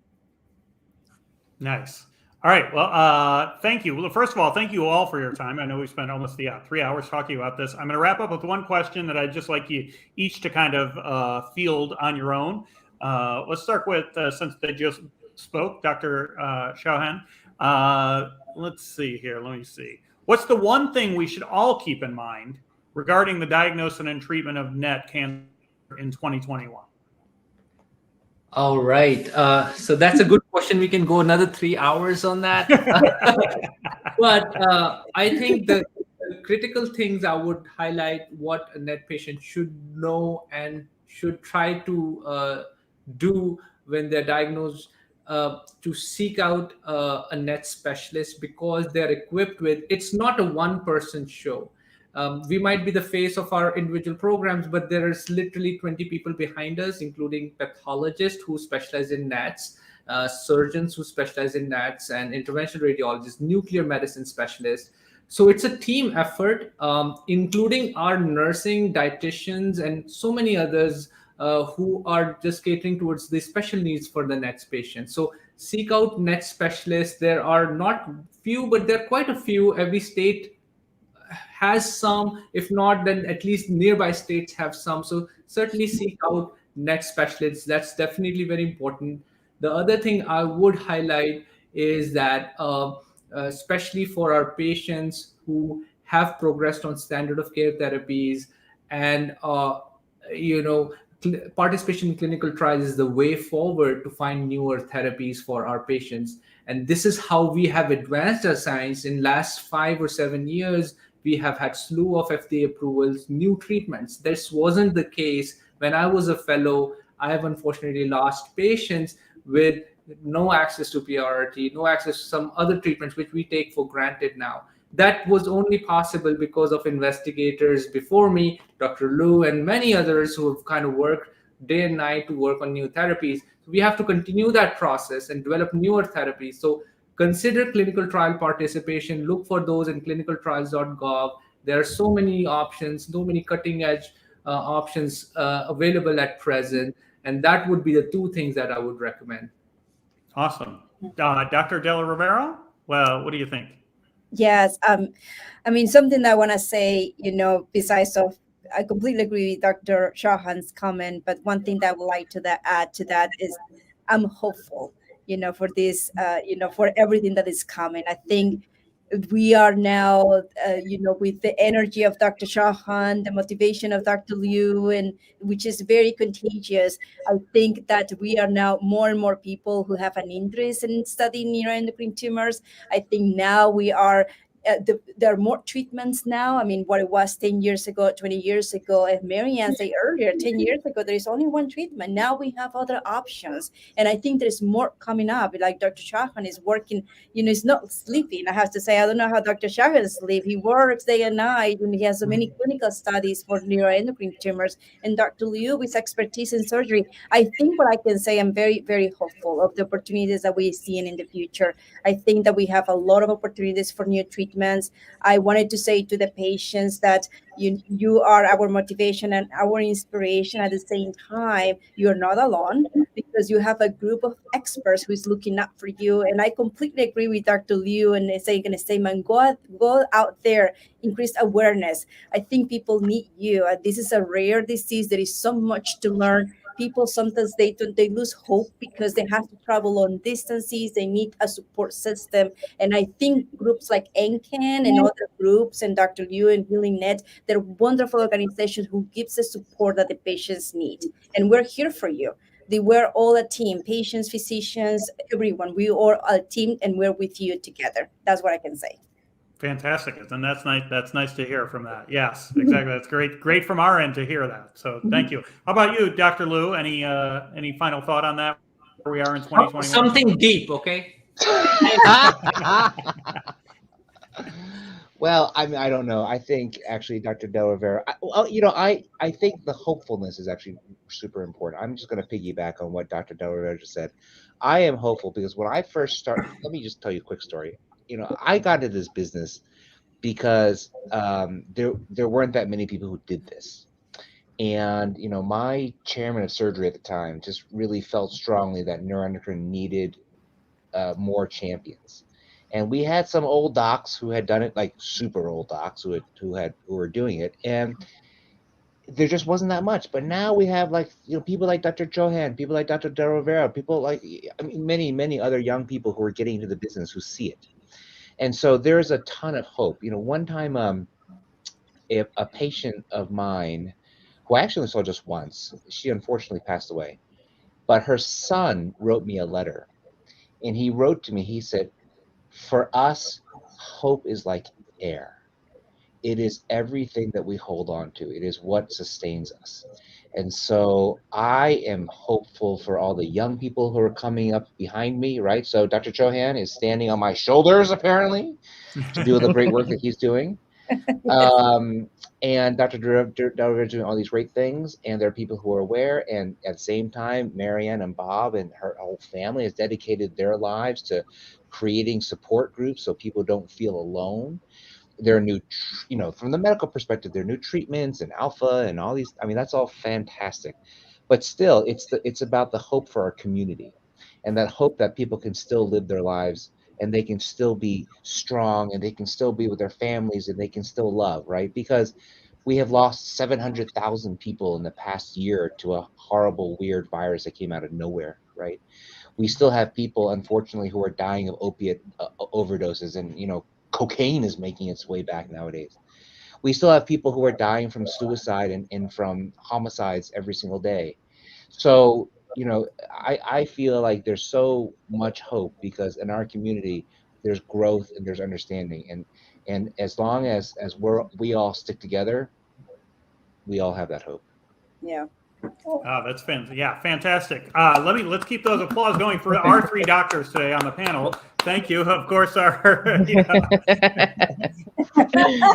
our new high sign for the NCAN convention. Keep that going, which will be next year, a year from today in Atlanta. And I think you're right. In the history of this disease, because of the support group and people like you and it's no better time to feel hopeful about this. I just want to say, I know there's a bunch of questions we weren't able to get to, but even as I was reading them, there were a lot that were a little repetitive or asked a question we had already covered. So make sure you go, if you're watching on YouTube, I think they're going to have it up afterwards. You can go back, a lot of like dietary questions and treatment questions we covered early on, that repeat question or just something a tangent came. So check that out. And now I'm going to hand it back over to Maryann. Hi, guys. I cannot thank all of you enough for being here tonight. You're right. Hope is what's keeping us going. And, in 2003, we never dreamed in a million years that this would grow as big as it has. And only because of you guys and the guys that came before you that pushed through and worked so hard to make this disease treatments out there and to do the research. A couple of years ago, Robert and I were talking that some of the old timers were retiring, and I was really, really concerned for the community. I was really concerned that there'd be nobody to be able to take care of us.